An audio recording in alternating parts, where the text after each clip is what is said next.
The station where our veterans' voices are heard. MBR Talk. Hey, thanks for supporting our channel by watching and listening. Find us on the web at mbradio.us. Theme song is gonna play or not. I don't want to have it playing in the background, and I don't even know. So let's check and see if the Trench Talk theme is gonna play this week. Ah, there it is. You tuned into the Farron Dozier Show on mbradio.us, Trench Talk Edition, and Life Tour Sports. Catch me here Wednesdays at 4 p.m. Pacific Time, only on mbradio.us. How'd I do? Was that a good take? That might work. All right, good evening. Welcome to the Farron Dozier Show on KCAA Radio, 106.5 FM, 1050 AM. Also streaming from the KCAA Radio.com website and mbradio.us. We gotta bless the show before we get started. Let's go. When I was in my mother's womb, I had a calling on my life to do something in the glory of God and marry it like a wife. Commit myself to his word and never be led astray. And when it's all over, when he comes, I'll be glad to see that day in the morning time.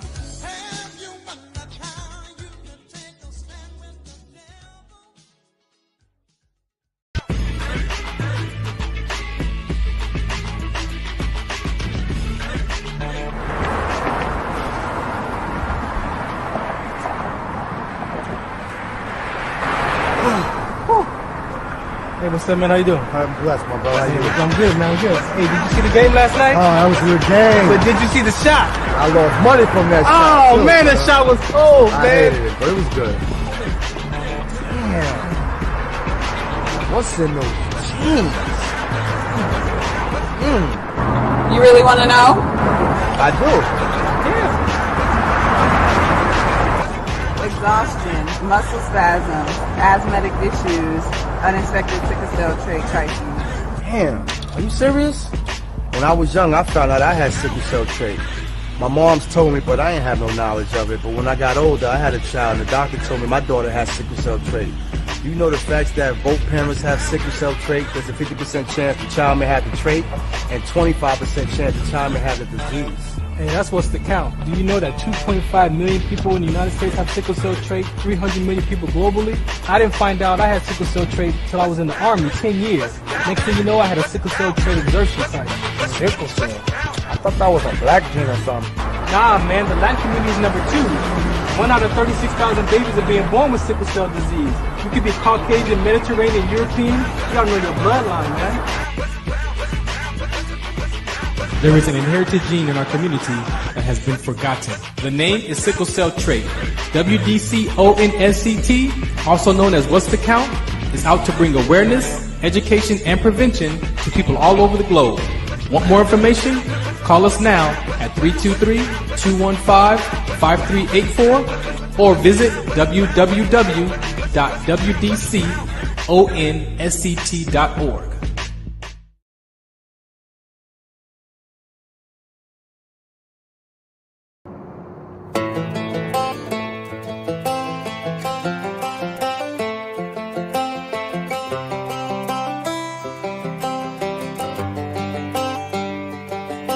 It's the guts and it's the glory, 100 stripes, 100 stories. It's the Pledge of Allegiance on the 4th of July. It's them handwritten letters from home. It's them sleepless nights alone. It's his newborn baby he left with his wife. Mr. Red, White, and Blue, lay down, here's a line. Mr. Red, White, and Blue, for these stars and stripes, hey.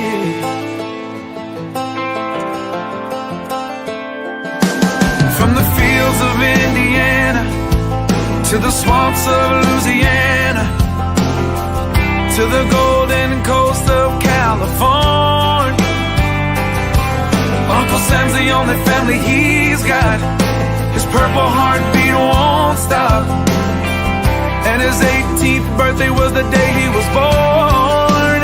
Mr. Red, White, and Blue, lay down, here's the line.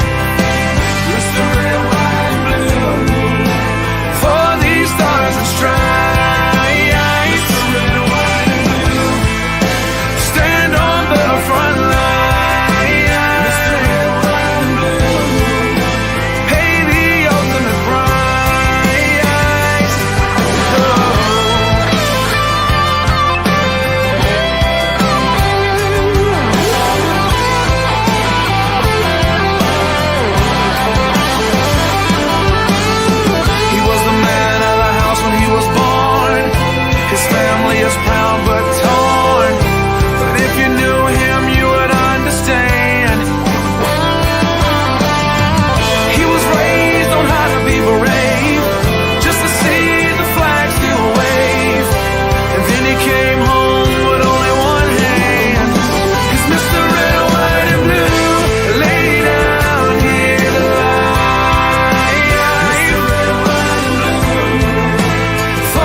march in line, march in line.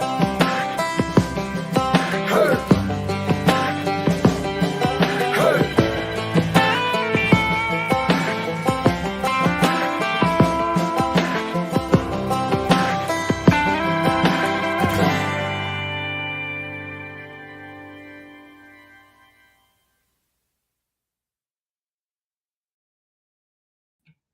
Mr. Red, White, and Blue. Ladies and gentlemen, thank you for tuning in to the Farron Dozier Show right here on the Military Broadcast Radio Network, mbrradio.us. Make sure you check us out. Go to the website, mbrradio.us, and check out all the other veteran podcasts, first responders, family members. We got a lot of different shows here on this platform, giving veterans a voice. I am Farron Dozier, retired Army Sergeant First Class. And I'm here to do my episode today. We got a lot of things to talk about, a lot of things to cover in this hour, maybe 90 minutes. Probably going to be like 90 minutes. I need 90 minutes to get things across for myself here. So thanks for listening in. If you have any questions, you want to be a part of the conversation, hit me up at Farron Dozier, and we'll talk about bringing you on the show to share your story as you either a veteran, support veterans. We talk about a lot of things here. It's a variety show as well. So as you catch some of these segments coming up right now, you're going to see that these are some topics that are important to me. However, you are more than welcome to bring your subjects to the table and let's have a conversation about that. As you can see, this banner behind me, I have been asked to take on a conversation in my sickle cell community as an advocate for sickle cell trait. This conversation is very important because it is addressing grief. We recently lost another staple advocate in our community. I mean, I've lost friends. I've been in this community for the last 16 years and lost my mentor, friends, personal friends, people I've done radio shows with, just my peers. This is life. This is one thing we have in common. And unfortunately or fortunately, it's difficult to handle loss, mourning, and grief. And I'm learning for myself even that those are three different categories with three different experiences. And how do I have to manage those for myself? And so I've been asked to host this conversation. Right now, we're working on bringing some guests in to help, move this forward. But I'm just going to share from my own personal experiences. Most recently is Father's Day, right? And so for those of us whose fathers are no longer on the planet, in our hearts, in our minds, and in spirit, we acknowledge that. However, I don't know, for me, this Father's Day Sunday was just a little bit challenging than most of them. So I had to sit down with myself this Sunday and just kind of be with my experiences, my feelings, and my emotions around my father. I share often, the testimony of how we reconciled our relationships from son to father. I went to my dad for forgiveness because I realized at 40 years old how I treated my dad. And I realized I was able to look and take another perspective of what he went through growing up as a child. And I realized, man, this dude first of all, he was a teenager when I was born, going in his 20s. And here I am at 40 years old at the time, trying to figure out what it is to be a man. And I had all these expectations and these, things on my father that space gave me some compassion for him. Right. And when I saw what he went through as a teenager, as a child, it was like, well, no wonder. But at the mind of a child, we don't really understand that. Our perception of a child doesn't really understand it, but the brain is developing, right? So to get into that part, this weekend I had to sit with that. I don't think I had a conversation with anybody on Sunday. Did I talk to anybody on Sunday? No, I don't think I talked on the phone to anybody on Sunday. I woke up in that space. It's Father's Day. I got 3 daughters and 4 grandchildren. So I've had a lot of Father's Days. If I had my way, I think Father's Day should be for the new fathers because I've had enough Father's Day. I don't need no more Father's Day gifts and ties and all that. I just have a different perspective of that in life now. But yeah, I woke up on Sunday just kind of being with my feelings and my emotions. Definitely in the space of grief, definitely in mourning, trying to figure out how am I going to celebrate this day for my dad. But the biggest part of it this weekend I discovered for myself was that loss category. And the loss category for me has helped me even peel off some layers of myself around my dad's passing, because the loss is the loss. How he died, how he passed away in his sleep unexpectedly. So it wasn't even, I knew he had some illnesses, but he died in his sleep, and then we didn't find him for like 4 days, right? So I have all that stories and memories, right? But what happened was my dad passed away. Now what I make it mean and what I do with that information on the other side of that is my responsibility, right? So what I saw was 7 years into this grief and loss and mourning with my father is that I looked at the loss. What happened? He passed away. What did I make that mean about myself? See, at that moment, I made it mean that I was done when I got that phone call. Right. And I collected evidence in my heart to prove to myself I've been wanting to quit for a long time. But I pushed past that, got into church, did some mental health work, did some more counseling, did all that stuff. But what I realized is that I wish I had more time with him. And that was what I made it mean. Ultimately was. He and I should be doing these talk shows right here together. He and I were supposed to be doing speaks in the community around our sickle cell trait. He was a trait carrier where I got my trait from. So in my mind, we had more stuff to do, right? But in God's will, that wasn't God's will. God had a whole nother plan. So either I'm going to hold on to my own ideas of what should have happened with my dad and why he should still be here, and I need more time with him. Am I going to keep carrying that weight and carrying that story? And it's not right or wrong, good or bad, but it's a natural human experience that, man, I wish I had more time with him. And by looking at that for myself and telling the truth to myself about that, I was able to release some of that loss, because it wasn't my will. I only get an opinion about when, where, why, how people die. Even with the stuff that's going on in the news and the media, we only get opinions about that stuff. We take these 60-second clips and we make up, we come to our conclusion and it's wrong and right. And then we argue with each other. Like it's not my space, not my place. So for myself, with my own family and my own losses, I had to look at that like, okay, you know what, God, that was your will. So if I'm going to follow your word and follow your will, I got to give up my opinion about my father and my opinions about myself and what I should be doing, right? And let that go. And I was able to do that. Took me all of Sunday and part of Monday to deal with that and to look at that and tell the truth to myself. But ultimately what I really saw is I had to look at my identity. See, now my identity is also interrupted because that was my dad and I'm his son. But now I'm a son with no dad, no earthly father, right? So that's a whole nother different dynamic that I've got to take on now. And guess what? I'm a dad. I've been a dad for 33 years. I'm a grandfather. So it's my turn. Like I'm dad now, I'm father, and I'm grandpa. So I'm taking on the role of where, he did what he did. He was able to, he passed away like 2 weeks before my grandson was born. So he didn't get a chance to meet my grandson. Now I can hold on to that story, or I could just acknowledge that he wasn't here. And then now I'm grandpa and I get to take responsibility. And for me, that was one of the biggest things that I got in my loss over this Father's Day.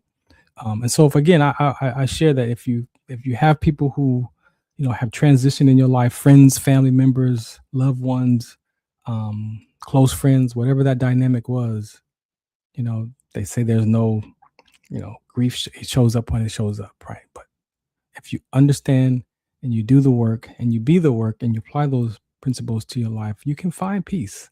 You can find a peace, a space of peace. Now, I'm not going to say it all went away, but I'm definitely present to the love for my dad, the greatness that he did. Yeah, he had his issues. He had all of his problems like we all do, but my dad was great. And I appreciate having those last 8 years of his life to reconcile and be a part of that and have him in my life and not have any resentments or regrets.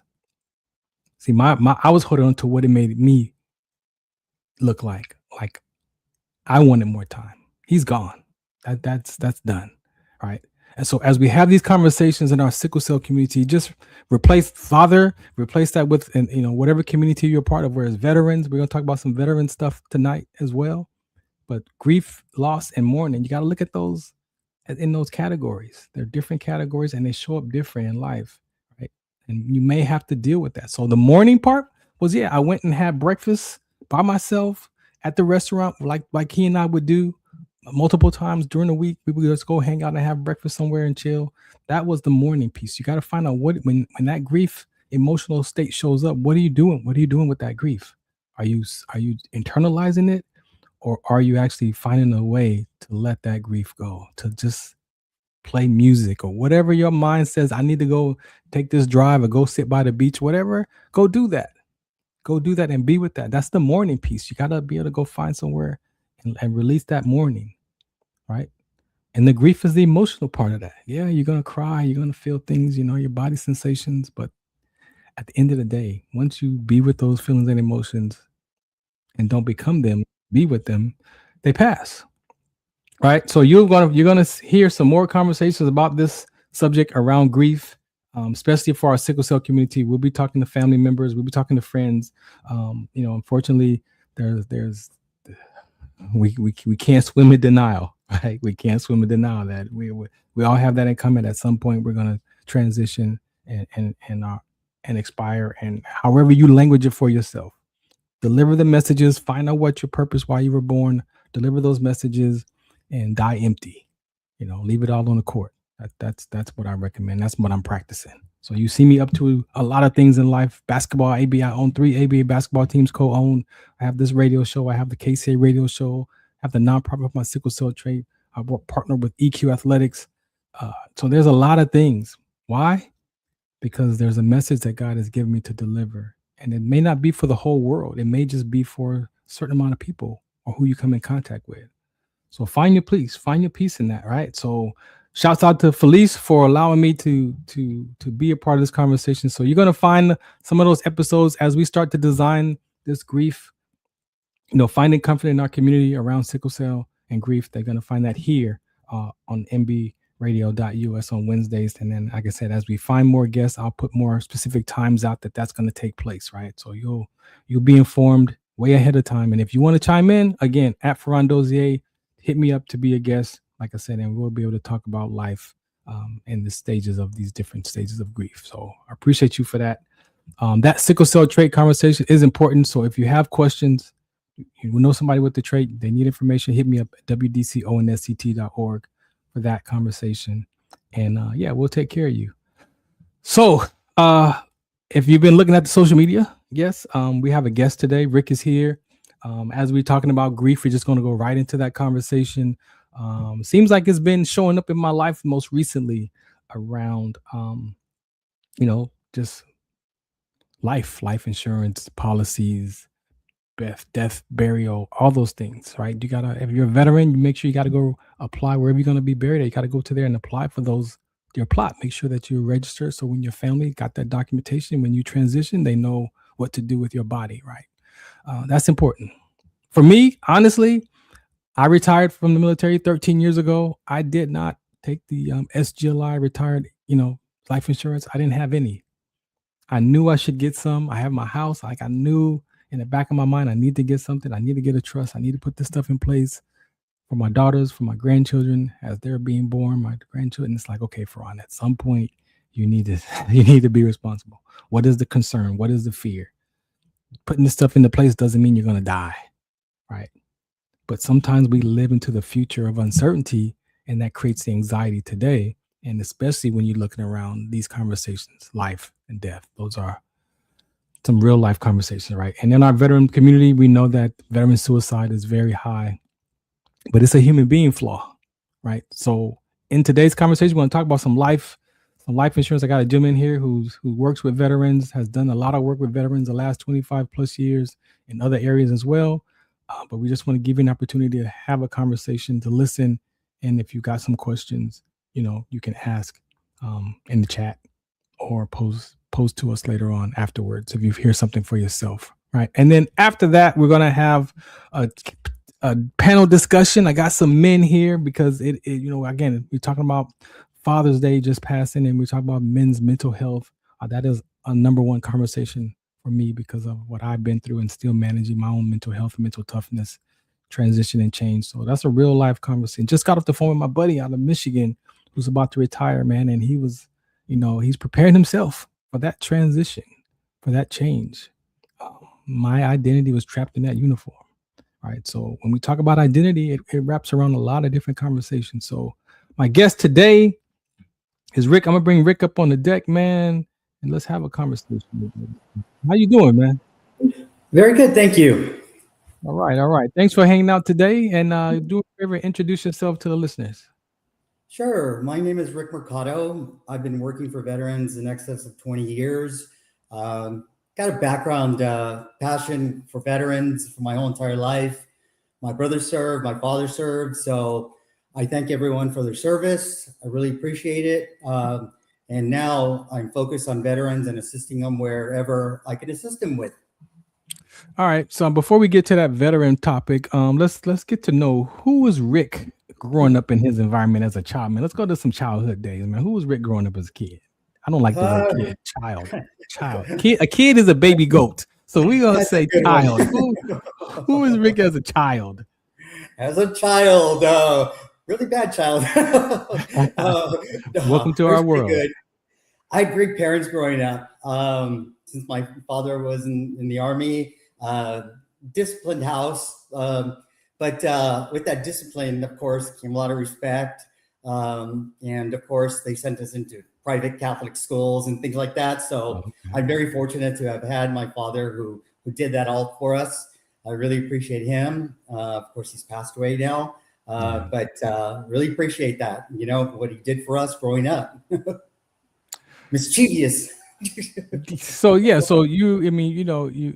what was that dynamic for, in that environment of an Army father in the Army? What was that like? Did you do push-ups? Did you stand at attention? Did you have to make your bunk and have a quarter bounce off of the mattress? Like, what was that like for y'all? Actually, he was very mellow with us. Oh, that's good. Good for him. Actually, we taught a lot we got taught a lot from him because, he didn't believe back in the day when children were getting spanked and things like that. He didn't believe in any of that kind of stuff. So, it wasn't disciplined. It was just, very regimented. Yeah, I appreciate that. I look at myself with my children. I didn't bring that home. I didn't bring that military mindset. I brought the work home, but I didn't push that off to my children, like that whole military mindset. Like I'm still trying to peel that off for myself. So siblings, anybody talk about, do you have any siblings or what was going on with that? Yes, I've got one brother who actually served in the Marines. He is service connected. He was over in, I believe it was at the time, it was Iran. Over in Iran. So he has some combat experience. Stinger, that's what he was. But went to Camp Pendleton, 29 Palms, the whole 9 yards. So got familiar with him. He was stricter than my father was. Oh, he was the strict one, huh? Oh, yeah. Give me an example of that strictness from the brother who was serving it. Well, he was a Marine, no wonder. I mean, he's always a Marine. Exactly. He just always used to try to be the bully, the big tough guy. But no, I mean, you have to stand up to him sometimes, and got to put him in his place too. But I had a lot of respect for them. So ultimately, that's what actually pretty much I drew the line at. It was the respect part of it. I respect you, don't respect me back, and that's it. Oh, that word respect right there, boy. That means a lot of things are different people. We have this. That's a real life conversation right there. So high school, did you play sports? Like, what was childhood, activities? Give me some background. Let people know. Like, did you play sports? I wasn't the one into sports. My brother was. That's why he went into the Marines. He was a football player and also track and field and things like that. I was more into the study part of it. Okay. Believe it or not. Oh, that's cool.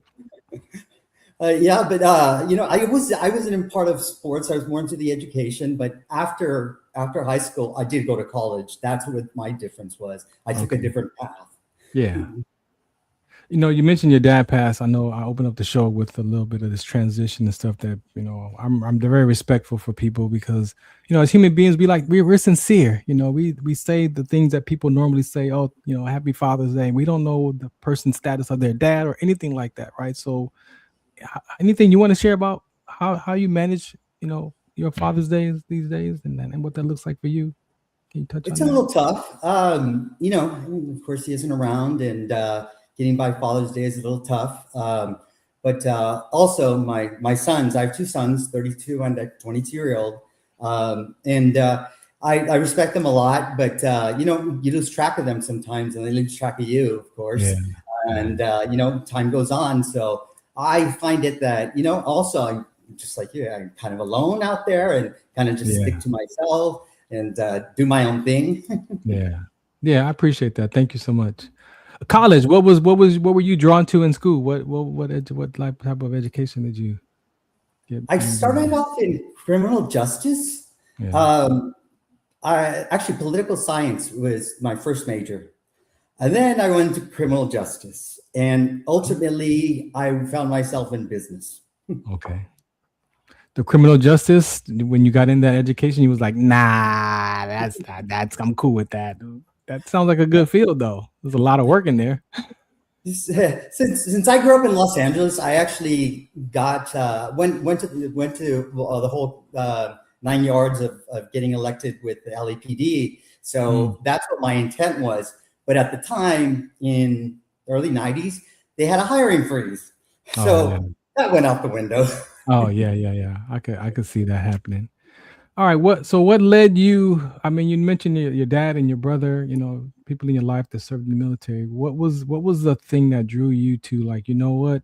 I have some things that I want to bring to the veteran community that I see is a missing piece of the conversation. Like, what was that? When did that start? The number one thing that caught my eye first was the VA loan and how it was getting declined. There was the realtors have misnomers about, accepting VA loan applications because of the fact that a lot of them get denied. Well, that's what in 2010, we created a nonprofit to be able to handle that. And we got involved with the VA loan side, and we made sense to them. And now it's going on, what is it, over 10, 15, 16 years now. And it's very involved with the actual the VA, the Veterans Association. Sorry, the Veterans Association is the one we belong to. But with all the veterans, the VA loan. So we got very, very involved with the VA loan. That's what caught my eye. And before that, I knew that between 2004 to 2010, a lot of VA loans weren't going through. But at that point in time, I was more focused in on all the foreclosures, all the mortgage and real estate. My understanding of mortgage and real estate is very high. But that's just one facet, and that's why we moved into the actual the VA loan to be able to get that and put that in front of everybody. But that's where originally I started from, really getting involved with veterans, because I noticed that there was just a lot of miscommunication with the VA loan. No, thank you. And so one of the things that, how we got involved today to have this kind of conversation is around life insurance, right? There's a lot of things that go on for people around this life insurance conversation. Like I said, it took me, I've been retired 13 years. I think it's been about a year now that I finally went and did my trust and my life insurance for my daughters and my grandchildren. Like, let me just be responsible, right? But there's something in the space of that concern or that worry or that living in the future of uncertainty of, I know I'm going to die one day, but we don't like focus on that. So what do you want to speak to that part of the conversation as far as what you come across when you're talking to veterans about their life insurance and things like that? What do you want to say about that part? Sure. The VA obviously is a very good product out there, whether it be in the VGLA or Veterans Group Life Insurance or your SVGLI service members when you're actually active duty. And I'm finding that there is a large portion of veterans that are misguided, and some of the facts that are stated out there is that there's over 19 to 20 million veterans alone that do not have any life insurance at all. That's only bringing down to about 5.5 million individuals that actually have life insurance, either through the VA or if not through private sectors. And I'm just here to make everybody aware and educate them on what's really out there and what are the miscommunications out there about life insurance and what the reality is of it and who qualifies for it. So let's just point to the I don't like the elephant in the room, but we could pull the bandage off of this, right? Let's just pull the bandage off. It's difficult for us as people to trust one another, which, anyway, at least have confidence in one another. But when you're talking about somebody and their money and where they need to put it and putting it away to pay this amount for the next 30 years or until I die, like that's a difficult conversation, right? Because you as an agent or how you do your business, there's a trust factor, there's a level of confidence that you have to establish with that person, right? Because they're strangers you're talking to, right? And so people just don't talk about their money and be like, oh yeah, okay, I'm gonna take it, I'm gonna put it over here. Yeah, oh yeah, for sure. Like there's a level that you got to build that rapport, or what do you call that? Yeah, you know what? I guess it's my personality really that I can get along with veterans. I know how to communicate with them very well because of my father, and I have a lot of relatives in the military or they're veterans now. And I've got to deal with a lot of situations where suicidal ideations and things like that. And I'm thankful that one of my cousins actually has a veterans nonprofit that actually deals with suicidal ideations and all that is discomforting with that. Yeah, it's just, I believe people should be insured. They should put away something over for either a legacy, and legacy means for their children, or if not for their family. That way, everybody, when it comes time to pass, you've got every situation covered, every aspect, whether it being your home, bills, or having, at least 1 year of coverage for your family so that, it'll pay bills, make life after the fact easier. So I like to talk with everybody and open up with them and realize that the reality of everything and what's at hand. Yeah. And I appreciate you for saying that, because again, I've learned since I've been, a kingdom citizen, I've given my opinions about other stuff about life, right? Because I only get an opinion about that. And yet we see when people pass away, you got car washes, and this is not right or wrong or good or bad. People got to do what they got to do for those, at those moments. But we see a lot of GoFundMe stuff nowadays. We see a lot of car washes nowadays that people are doing to raise money to either have a burial or cremation or whatever they want to have for that family member. Again, how do you address that with a family who's maybe not financially able, or in their mind, in their relationship to money, that they don't have the money to set aside for that right now? Like, I need my money today, man. What are you talking about? Like, I got circumstances that I need to pay for today, and you want me to put some money away, for a future. And we're about to have a men's discussion up next, right? And now you talk about, yes, you want me to leave a legacy for my children, for my family, but I'm not here. The next man gonna inherit to myself. Like, there's a lot of stuff that goes on in these conversations in real life, right? Like, I'm not gonna leave my money and my stuff to this dude who's gonna come in my house and just drive my car and take my millions of dollars out. Like, how do you deal with that as a person first before you even talk about setting money aside for your family? Creating a budget, number one, that's very important. Understanding, where the budget is, whether it's your VA disabled or however it may be. And your limitations with a lot of veterans, of course, are very limited on what their pay is. So, it's budgeting. That's the number one key to part of it. What I do is create a budget for them and realize what are the wasteful facts of what you're doing compared to, the future outcome of what can actually be for your legacy or for your children, however it may be, your spouse. So that's number one, making a reality of the circumstances that are around you. Next up, I want to say is that when I talk to them, so I'm a broker, I'm a brokerage. So I actually have over 20 plus carriers that I work with. So I'm not limited in any way whatsoever and aligned to one actual life insurance company.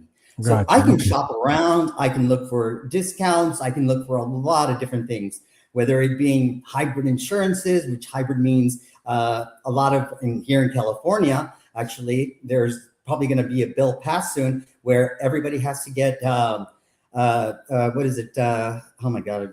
I just went a moment there. Okay. But you're after when you become hospitalized, you Yeah. actually have to have insurance come here very soon in California.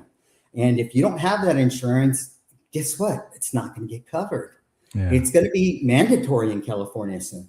Yeah. So we also deal with those circumstances and try to build a budget around that, because Yeah. hospitalization could be, it can drain somebody. It'll wind up just doing a lot of damage financially overall. So we like to address all of the issues, not just life insurance, but what life surrounds you with around you. Not just your life insurance. That's one aspect of it. But where are you at with your life? What do you want to do in the next 10, 15, 20, 30 years? Let's try to break it down. Let's try to make sense of everything. So that's kind of where I come from. Yeah, I appreciate that. Like I said, again, looking at human beings, especially in survival state of mind, because a lot of us, we live in survival. We want power. We want the money. We think the money's going to give us the power, but it doesn't always give you peace of mind, right? So again, for me, it's like, how do we have these conversations? Because I had to look at my relationship to money. I had a very corrupted view of money because of how my dad taught me about money and what I'd seen in my family of what money looked like. So being able to go back to those initial conversations, I believe for myself, is where before we can have these kind of talks with people, you got to have that other. For me, it's like, what is my relationship to relationships? And what is my relationship to my money and to life? Because those are real. And a lot of times, again, we're going to talk about this with our men. We're taught, unfortunately, that, there's certain things that we don't say out loud. We don't talk out loud to these things because they're private, they're personal. And if I tell you what I'm dealing with, you might not be my friend no more. There's a lot of things that happen in our peer age that we act out in our adult life. And again, setting aside, money for life insurance. And when you have a lot of circumstances and a lot of concerns and worries, and you got children playing sports, and you want me to set $150 aside for something that I'm not going to, like, oh, well, it's like car insurance.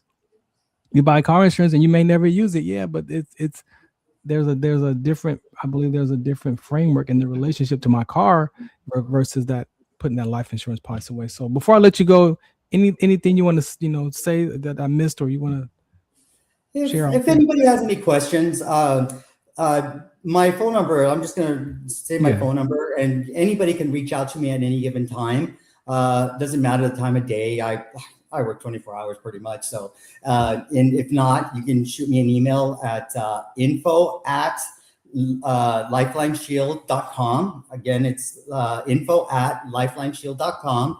And I respond to emails a lot faster than what I do by calling you back. But if you would like to call back, if you leave a voicemail, and I'll call you back in a timely manner.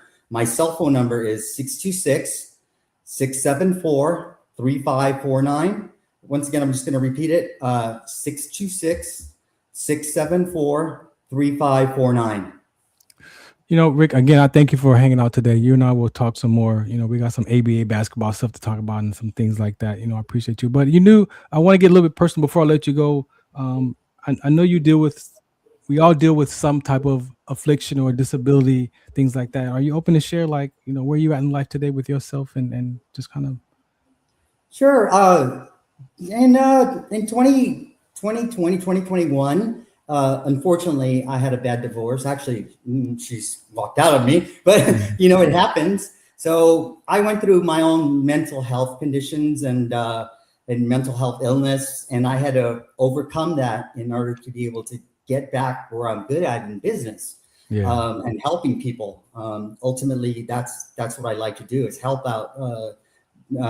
Just give a hand up, and from there on, I recovered. It took me 3 years to recover, but where I'm at today compared to what I'm at in 2020, 2021. It's completely different dynamic of who I am as a person, with my personality and where I want to go to in my future. Yeah. I appreciate that, man, because people don't realize stress. Stress is harmful and it definitely can do damage to our immune system, the chemicals, the free radicals. There's a lot of stuff that could go on with stress, man. So I appreciate you for being honest and sharing that, because again, we're about to start this next conversation. You're more than welcome to hang out. If you want, I'll drop you in the green room. But I got these gentlemen here who are going to help move this next conversation forward around just men and mental health, because for me, that is my sickle cell trait conversation is definitely important.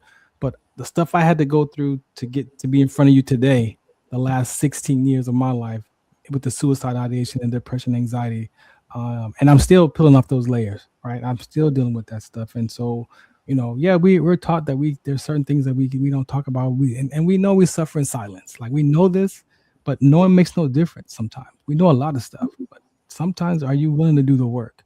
So I'm going to bring these gentlemen up here. I got a whole crew down here, so I'm going to bring them up. And like I said, if you want to come up, just let me know, and I'll add you to the deck. I just want to say thank you very much for everybody for listening today. Thank you, Farron, for having me on. If anybody's interested, please reach out to me. I'm always here. I appreciate you. Thank you. Thank you. We're going to do this. So I'm going to drop him down. Now, I had a guy in the chat. Let me bring him up real quick. What's happening? I can't hear you, brother. You can't hear me? Oh, you got to fix your sound. I can't hear you, brother. Oh, you got to fix your sound.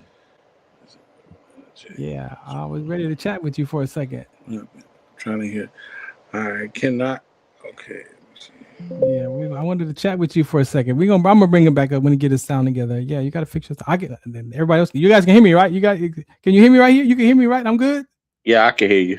Okay, cool. Yeah, so my buddy, you got to check your sound, sir. You got to check your sound. All right, I'm gonna play this PSA real quick, and then we're gonna come back and take on this next episode right here on the Farron Dozier Show, the Military Broadcast Radio Network. That's MBR. Let's go. Let me play this PSA. We're gonna play this one right here. Where we at? Let's do this one right here. Do you remember studying sickle cell in biology class? What's the Count on Sickle Cell Trait Prevention is here to bring you awareness, education, and prevention conversations around the risk factors of this inherited gene. Visit WDCONSCT.org. Zetovia salve, made from natural and organic ingredients, good for inflammation, poor circulation, hemorrhoids, yeast infection, lip sores, dry coughs, eye pain, minor cuts and bruises, and ready to purchase at botanicaherbalco.com. BOTANICAHERBALCO.com. botanicaherbalco.com. Muchos de nosotros nos vemos afectados por la enfermedad de células falciformes a diario y un número creciente simplemente no nos damos cuenta. Los impactos de esta enfermedad afectan a todas las personas y en especialmente a las personas de color y con antecedentes diversos. Estar en servicio conmigo y con los demás a medida que creamos una mayor conciencia sobre cómo identificar y dirigir el tratamiento de los rasgos de células falciformes y ayudar a las familias a saber cómo superar el trastorno de células falciformes. WDCONS. All right, that is What's the Count on Sickle Cell Trait Prevention, WDCONSCT.org. If you're not familiar with sickle cell trait, it is inherited. African Americans, we are number one because in our ancestry, it combats malaria, right? So that's why Blacks are number one, because our area has a high population of malaria being present, mosquitoes. And so that's why. That's the only reason why. It was the body created that defective gene so that our ancestors could survive malaria. Now, outside of Africa and those parts of the world, here in the United States, we don't really have a malaria issue, but there is a conversation that hasn't been had for the most part, that people with sickle cell trait can have complications. Most people are told that you just don't mate with another person because you can have a baby with sickle cell disease. Well, guess what? That's not the case. I became a messenger for that. I almost died and collapsed. Well, I did collapse and almost died from sickle cell trait exertion with rhabdomyolysis in the military, ended my career. And then I find out 5 years later that people have been dying playing sports, military, hanging out at the gym, hanging out in Denver, Colorado, skiing or whatever, mountain climbing, that have had complications. So sickle cell trait, that one gene is doing something to our bodies, and a lot of people don't know, right? So that's my awareness. Pay attention to your body. That's all I can tell you. That's all my message is. The Latin community is number 2. So you can be Caucasian, Mediterranean, Asian, descent, Hispanic. Anybody can have sickle cell. We're all blended today. So anybody can inherit that gene. I have 3 daughters. My youngest daughter has the sickle cell trait. If you just look at Boozer's children, their first child was born with sickle cell. They went and had 2 babies, the brothers, to help that baby be healed from sickle cell. That was the purpose of why they had those 2 brothers. One just got drafted to the NBA, so it's a good thing. But however, the parents had them because that was one way to help their child possibly survive and have a better quality of life. There is no universal cure for sickle cell. No universal cure. A lot of stem cell things going on, but there's no universal cure, so not everybody wants to do that. I see you, Renata. I'm gonna bring you up on the deck in a second if you want to come up and talk. So we're just gonna get right into it. All right. So this segment here, shouts out to Renata. Let me see. Do you want to talk? Are you coming up on the deck? I think she's just gonna be off camera. But I appreciate her. We have been advocating together since about 2016 or so, 15, when I had her on my other show at LA Talk Live, talking about lupus and inherited genes and life. And so she is here helping me put these other conversations together. She's got these men that you're going to see today. She gathered them up for us to have a discussion. It is Men's Mental Health Month. And so again, that conversation is important to me. So as I introduce these gentlemen, just for those listeners, pay attention, right? There's a lot of opinions on what it is to be a male man today. There's a lot of opinions of what a role of a father is supposed to be, right? And so we don't talk generalized on my show. So these are their personal stories, their personal views, their personal perception, interpretations. Listen, you might relate to somebody and realize that, you know what? Yeah, maybe we need to alter some of these discussions. All right. Ariane, man, you could hear me earlier, man. How you doing? I'm doing great, man. I was just being comfortable, and then I was like, "Oh, maybe I'm too early." Okay, I'll set out, come back. No, you good. No, thank you for hanging out today. Definitely, I want to thank you for your service, sir. I respect my military. My military are the Willis equation. I don't listen to politicians. I listen to y'all because y'all know what's going on. Thank you for that. Mm-hmm. We're here to have some discussions. What does it be a man, male, fathers? When you were asked to be a part of this panel discussion, what was the first thing that came to mind for you? Man, I was gung-ho. I was fired up. The reason being because, man, God spoke to me in a vision a long time ago. And my brother, Jason Lisby, he's on here. That's one of my brothers in Christ. That's my big brother. And we established that 2 years ago. And the one thing about it was I realized that the enemy has literally chopped off every head of our community. Come on. I mean, started with government, going all the way down through community to the very homes. They started with the homes first for decades. We're talking about since the 1930s and the 40s. The reason being because when the men went off to war at young ages, and the fathers were sent off, right? You know that, the right? women had to, get up the home front. I want to believe that maybe the National Guard was developed by then too, because that way we had something to protect ourselves. The men could stay at home, but when I watch how the enemy crept in, it's not our government. The one thing I love about our government is wonderful. Why are we able to walk down the street, believe in what we're able to believe in, dress the way we want to dress, be who we are, and not get decapitated or going through all this stuff across seas. Man, that is a blessing. And the one thing I say is that it's just really the corruption in it. But it's like a cancer, you know what I'm saying? You're not going to kill the whole body based off of cancer. You're going to try to remove the cancer first. Yeah. And my thing is just that dealing with the heads being chopped off, the one I could say that my blessing was I never had my father taken away from me, in a sense. God got me here. Obviously, I'm operating this body. So that's one thing for sure. Yeah. And the body is here because my father was able to conceive into my mom and have me. So now I'm here.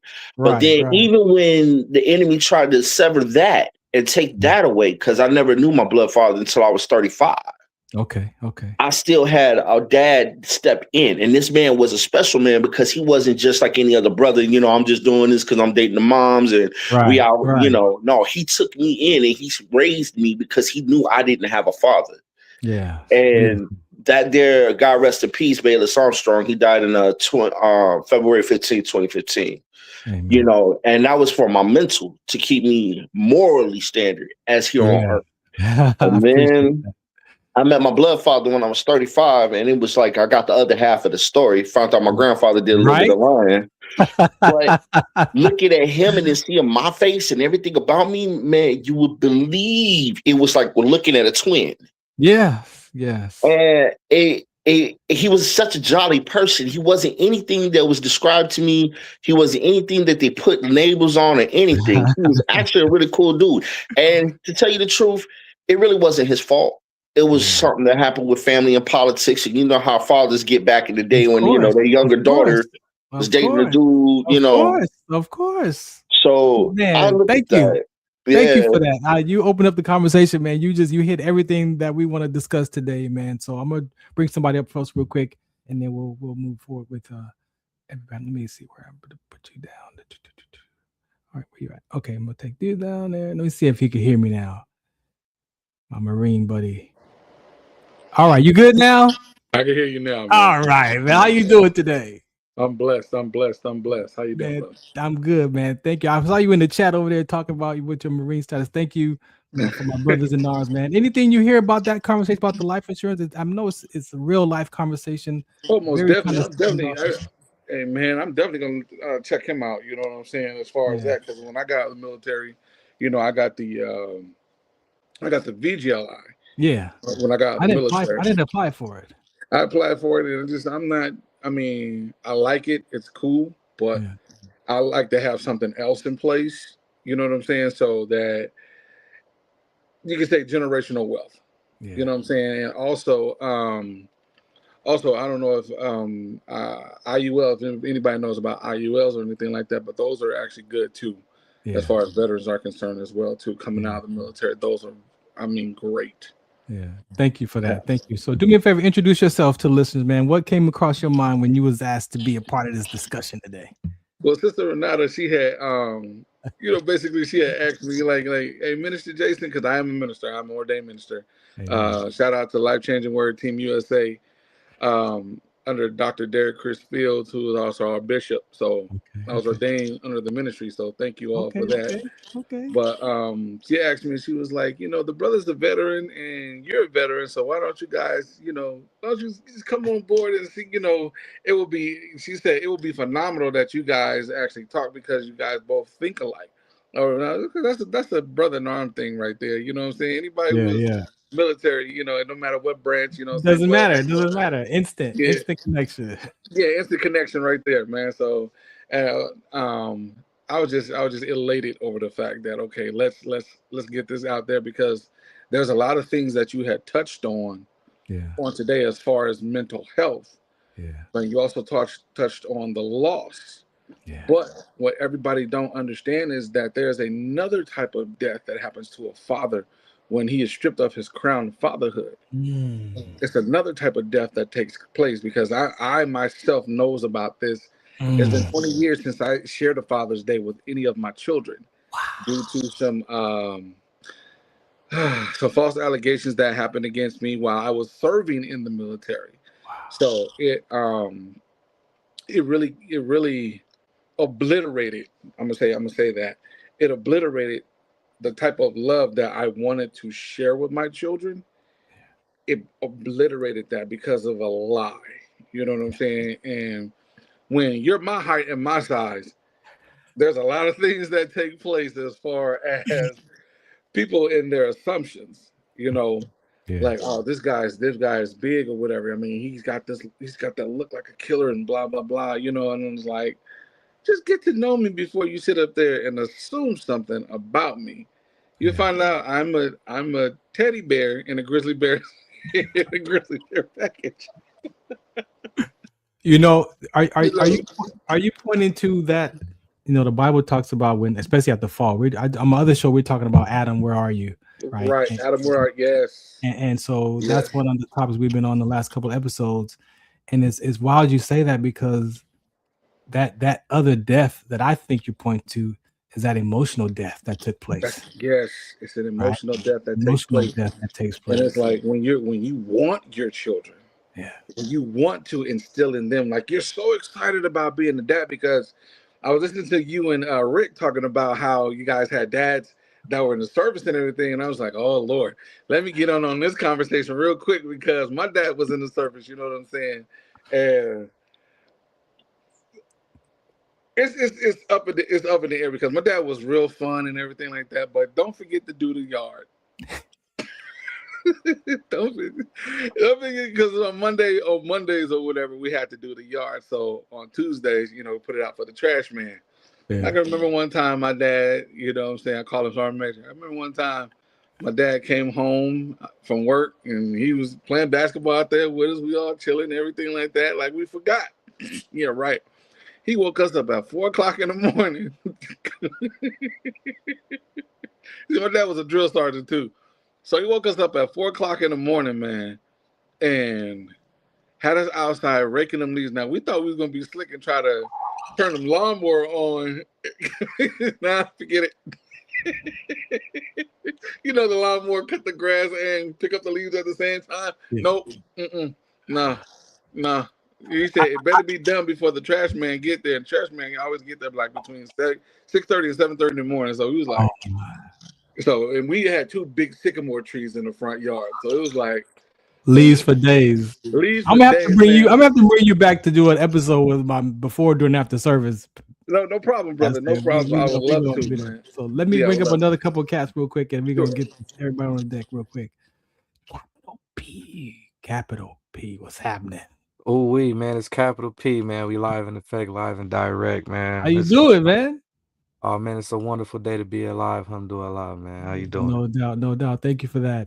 Do me a favor, introduce yourself to listeners, give them a little bit, and then we'll, have a little quick discussion. Well, I'm pretty sure part of the question is my first thought when Renata for sure approached me with it. Well, first of all, I'm Capital P, everybody. I'm from Compton, California. I'm a music artist. And it was brought to me again by Renata, and Renata's actually like, although she calls me brother and I call her sister, I don't know if there is a different way I could say we have a closer relationship, because Renata's actually someone that saw me grow up. Wow. As a kid. Yeah. She was actually somebody that I had one of those more intimate conversations with about things that was going on in the household, and just the daily struggles of being a black kid growing up in the hood, you know what I'm saying? For sure. She definitely helped a lot with motivation and inspiration, and just trying to keep my head in the right place. And as I thank her for that, I'm pretty sure she know that there was a time where I could not be here at the age of 32, and I'm happy to say I made it, and I would definitely have to give her flowers, being able to say that she definitely played a part in that. So I felt like the conversation about men and their mental health was very important, because what it takes to make it out as a man in general, and then when you add on being a man of color, and then when you add in environment, and then when you add in village, and then when you so on and so forth. Yeah. It definitely is a challenge nonetheless. That there's no other way to put it. It's definitely a challenge. It's definitely a obstacle course, and I'm just glad to just be able to be here, share my story, and be able to hopefully inspire and motivate someone else who could be possibly on the edge, or just someone I just want to keep away from the edge, period. So yeah. I like how you said that, because even as an advocate for sickle cell, and again, we talk about loss and grief and mourning, and it's difficult even now, being a kingdom citizen, and giving up my opinions and my views and my will, right? That people but I just still believe that some of these deaths are premature. I like it. I language it like that. Like if the person had some information or some knowledge or some classes, maybe that could have been enough for that person to say, because Satan is attacking us, man. He's on the attack for God's people. So it's like, how do you have a conversation where it's not a right or wrong, good or bad, no opinion? But I still believe that even with these athletes that are collapsing and dying playing sports, trying to get on these teams and, chasing that hoop dream or that football dream, some of these deaths are premature, man. And that's kind of how I'm settled in my own life to language it when I talk and share from my conversations. We definitely, Shaitan is definitely attacking us all day, every second. And like you just said, having the classes, something I will get into later when we get into the depths of this conversation. I will talk about some of the quote unquote classes that Yeah. I had. And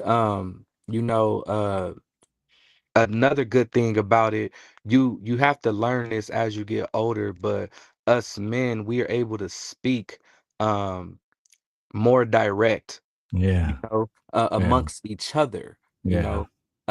specifically amongst each other, Yeah. with respect. Yeah. That's another thing, that you have to add to it. But being able to speak to each other more direct, but with respect, we're Yeah. able to get down to root problems faster, Right. Right. and we're able to Exactly. create possible solutions and other options if that solution is not the correct solution, Yeah. and also able to say, hey, well, maybe the solution is the hard route. And that's Sometimes you a gotta have hard them pill hard to swallow. conversations, right? You gotta have them hard conversations. We say that. We say that. Sometimes there is no easy route. Sometimes the way out is the hard route, and we're gonna definitely get into that as I'm well. gonna put a pin right there, man. Thank you. I got one more. I see one more guest I'm gonna bring up real quick. So let me get this guy. Yes, Where sir. you at? We got capital P is right here. Drop you down. What's happening? Hey, what's going on? Oh man, thank you for hanging out today.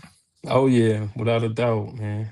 Do me I a love favor, that. introduce yourself. Introduce Uh, yourself to the people. yeah, I go by the name of Ale. I'm an R&B singer, actor, radio personality, Power Okay. 104.9 WSTV in Atlanta. Um, ATL. yeah. I'm originally from Jersey though. I'm Okay. from Elizabeth, New Jersey. Yeah, so I mean, I've been moving around a lot, doing a lot of this and Oh, that. I see somebody down in the green room like ATL.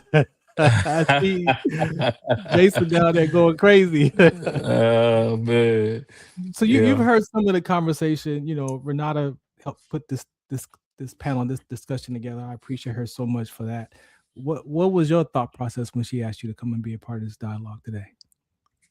Mental health, man. Like that's a huge thing right now, and it's crazy because we get attacked from so many different angles, and it starts as a kid. Like we're Yes. trained to not feel, to not have emotion. I know my dad always told me, like, "Yo, ain't no crying." But you just beat me. Like why can't I cry? I hurt Right. too. I'm human. Right. So I never Right. understood that. But now in the world where we are right now, it's even coming from our women, and Yeah. that's hard. When we respond, we're sassy. Why?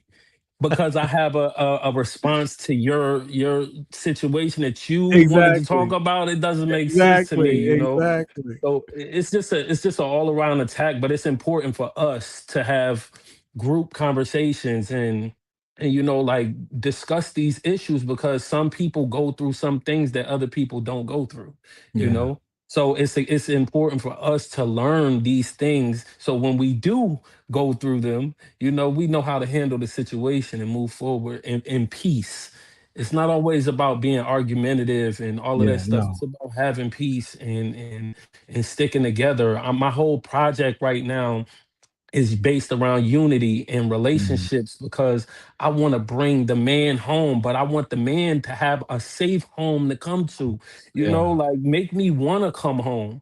Yeah. I was driving trucks for a long time, and my coworkers, they're all married. I'm the only one not married, and I just hear their conversation, and I'm like, Yeah. hey, you don't want to go home? My objective is to go home when I get up. When I get out the door, I'm ready to come back right now. So they're talking about, man, I'm gonna sleep on the road. So I'm like, oh man, you got a wife at home. And he's like, man, Yeah. please, that woman run everything in there. I'll leave her to her space and all this. My man cave is in the truck. I'm like, how your man cave outside Right the in house? the truck, right? And this is the crazy conversation going back to the beginning of this episode, even around loss and grief and mourning. And you talking about life insurance, like I'm gonna leave her some life insurance for like I can't even enjoy my home right now. I'm alive. You want me to leave? Like, but these are real life things that we say to one another or we say to ourselves, Right. and we deal with that internally, and it turns into what? Upset, frustration, anger, strife, Yeah. disappointment, embarrassment, shame, like all those core things that we suffer in silence about. And so it's like you said, and those start early Yeah. in life. And then we Early in act it out life. as adults. We act those ways out as adults. So I appreciate you for saying that, man. Where can they find the music? Your music at? Is that your app right Uh, there? yeah, that's my Instagram, but my music, if you stream it on all platforms, it's Ale. That's AL space LAYE, and it'll pull up everything. Yeah, but it's All good right. music, man. Good wholesome music, R&B, bring it back to old school feel with a new school vibe. Oh yeah, we need that. We need that. Yeah. All right, I got one. Somebody just popped in. I'm gonna drop you down, and then I'm gonna bring up everybody all at once in a second. I got one more gentleman that just showed up real quick. So let me Sounds good. Ronald, I see you, man. I see you, Ronald. How you doing, sir? Hey, what's going on, good people? Oh, we good. How you doing today? Oh, you froze. Oh, you got. Can you hear me? Can you hear me, Ronald? We got car chronicles. This is what happens when you live on we live on TV. Ronald, you can't hear me, man. All right, somebody get in touch with Ronald, man. We gotta get in touch with Ronald. We want to bring him on the deck. All right, so what I'm gonna do is I'm gonna play one more PSA. Come back and get these. I gotta get these men on the deck because you about to just. I ain't even gonna paint the picture for you. You already heard the introductions. These are some conversations that we hear about them everybody's not on social media, first of all, and there's so many opinions about what it is to be a male man. As you mentioned, as you heard, the childhood era stuff, like there's a lot of stuff that happens emotionally, right? And we're not taught to have those emotional conversations as boys, right? But we will today as men. So hey, is that a group? Nah, I'm just joking. I'll be right back. Do you remember studying sickle cell in biology class? What's the Count on Sickle Cell Trait Prevention is here to bring you awareness, education, and prevention conversations around the risk factors of this inherited gene. Visit wdconsct.org. All right, welcome back. This is the Farron Dozier Show. All right, let me get this panel situated here. So I'm going to do this. I'm going to put myself over here. We're going to bring up Mr. over there. We're going to bring up capital P over here. We got Ali over there. We got who else? Who's missing? Mr. CEO himself is over there. Who else is down there? Anybody else down there? And I think that's it. Ronald is off camera. All right. Oh, all right. So, gentlemen, let me see. Let's see. What is that? 1, 2, 3, 4, 5. Let me see. We're going to do it like, who's that? Renata? Renata, do you want to come on the deck, Renata, or are you just hanging out? Oh, see right there. All right. I got you on screen, Renata, if you want to come off camera. No, I'm fine. You good? Okay, you can talk off camera. We good. We good. She like, nah, I'm fine. My hair ain't done. My hair ain't done. Don't put me over there. Not My today. hair ain't done. That sounds about right. Don't get scared now. Don't get scared now. You called all the wolves together. Now she's scared. Right. Let me see where Ronald. Let me see Ronald. Ronald, you got your sound together, sir? Can you hear us, Ronald? Can you hear me? Oh yeah, man. Thank you. We can hear you. Cool. How you guys doing, man? How's everybody in the room? Oh, we good. Do me a favor, man. Introduce yourself. We went around the deck already, so just kind of give us some background of who you are. Hey, man, my name is Ronald. They call me Big Ernie, man. I'm part of the Watts area in Los Angeles. Pillar of the community. I'm a CEO of First Stop for a Second Chance nonprofit. I also own a record label. I also do movies with Sony. Um, I'm just a major facilitator within the whole Los Angeles area, along with Miss B, Miss Ivy, Renata. I want to thank her for allowing me to get in y'all group. I also have heavy affiliations with Streaming Media Live, Roberts Communication Company. I'm just here, man, to do some support, man. I appreciate what people do. I appreciate what people do when you get to talking about our people. Our people Thank are in you. trouble, and I'm here to make a change about that. You know, I just did a whole cipher with my whole crew, girls, for some incident that happened in the community of Watts. Oh Um, wow. I'm heavily connected to the city council in around here, Tim McGoster, and a whole lot of other political figures along with stars. Yeah. Um, Thank you. I just want to bring a lot to the table, man. Whatever you guys want to do, you know what I mean. If I can assist in it, but I think music, and I'm using music as a platform to spread a word. A lot of things that I have going on, I spread Yeah. it through music. You know what I mean. And try, like somebody on there was saying, I want to bring that old stuff back. You know what I mean. When we start to learn how to communicate, because that's the way I grew up. Hey, that's the way I grew. I learned about love and all kind of. I was singing stuff as a child. Like when I heard as an adult, like why was I singing that at 8 years old? I had no business singing that song. Yeah, yeah, yeah. You know, that's a lot, man. I have R&B artists. I have numerous, multiple artists. Like I said, you know, you guys will learn about me. You know, I'm heavily, when I say heavily connected to the Los Angeles area, well Yeah. respected, give respect, receive respect. You know, Thank you. I just appreciate the people inside this group, because this group mean a lot. If Renata brought it to the table for me, I'm gonna Yeah. respect that, and I'm gonna get on Thank you. board as much as I can, and any assistance that we can to grow the platform. Thank you so much. All right, gentlemen. So on my other Farron Dozier Show on AMFM out here in San Bernardino, we're addressing. I came up with Adam. Where are you? There was a lot of stuff that went on at the fall. For those of you who read the word, Man. right? So when I got back in the church 7 years ago, I came back because my dad transitioned, and I started looking at how much time I had left, and I was feeding my soul, but my spirit was starving. So I 7 years later, I could look back and say, man, I was that first beatitude that the kingdom was for the poor in spirit, because I was poor in spirit. Like I said, my soul was being fed, but I was poor in spirit. And then that morning, there's that second one. So for me, looking at that and then doing all the work that I had to do coming out of the military, suicide ideation, depression, anxiety, career ended, my identity was trapped in the camouflage in the rank. And then to find some education that helped me start to unravel some of that stuff, right?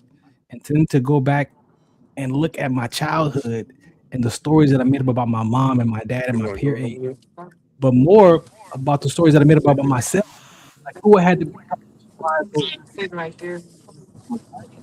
That was the biggest thing for me. So when we talk about, for me, mental health is the label, right? That's the label. We have to take that label of mental health, peel it off, and figure out what does that mean to me as far as mental health. So who wants to go first? If you once you remove the label of mental health, who wants to take that first? Go ahead, sir. All right. As far as the I'm doing this both from a spiritual and from a um, professional background with forensic psychology. We deal with psychological warfare on a daily basis. All right. We That's deal with it. That's what I psychological label it. warfare on a daily basis. All right. I myself, coming out of the Marine Corps, 3 combat tours or whatnot, then coming home to my own war, I attempted suicide twice. All right. And you know that in the military, they taught us how to break down a weapon, put it right back together, know all the components and everything like that. So um, Yep. when I looked at my weapon or whatever, I saw it as a way to get out. You know what I'm saying? A way to get out, a way to leave everything I got going on here. You know, earlier I told about briefly talked about what happened with as far as false allegations, what happened to you, what could destroy your livelihood as far as everything that you work for. All it takes is just one lie, and then everything is stripped from you. So when I was dealing with that psychological warfare, I didn't look at myself, and I didn't look at those that it were hurt. I looked at who I was missing. All right, brothers in arms. I'm looking at the fact that, okay, here I am still here and they're gone, like the punchline to a bad joke. So why not just do what I need to do to get right back to them, because they're the only ones that understand me. But in the word, this Lord says, the dead don't know anything once they're gone. They have no recollection. They have no dealings with the living, none whatsoever. So when we're dealing with psychological warfare as a black man, and I'm going to bring this up. When we're dealing with psychological warfare as a black man, we're dealing with generational psychological warfare. It's not just what we're dealing with now. It's what we're dealing with what happened in the past. Amen. We should be able to sit up here and be curse breakers. You know what I'm saying? Amen. That's Generational curse Lord. breakers. Yes, Lord. All right. I speak this to all my brothers right here, especially my brothers who do music. That's where I live at. I love singing. I love worshiping. That's my go-to right there. But when I dealt with psychological warfare, that was silenced. The music was silenced. And the reason why it was silenced because I'm a threat to the kingdom to Lucy's kingdom. I'm gonna call him Lucy today. Yeah, right? yeah.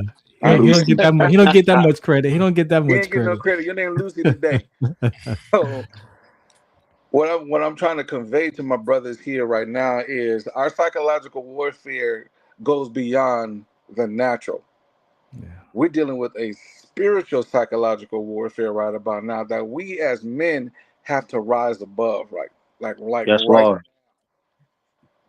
Accountability, but also holding each other accountable. It's just not like we looking in the mirror like, hey, you got to do this, give ourselves affirmations. Hey, I'm affirming the next brother. You know what I'm saying? All you brothers that's looking at me, I'm affirming you right now. Hey, you got this. I got your 6.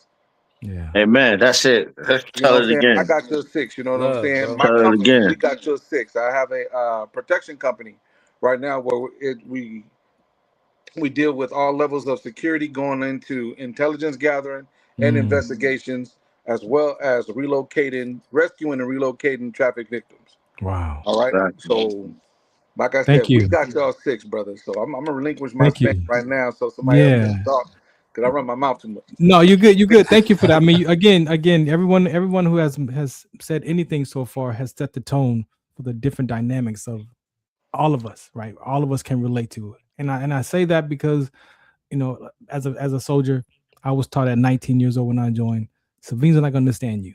And that was drilled into my head. Civilians will not understand you.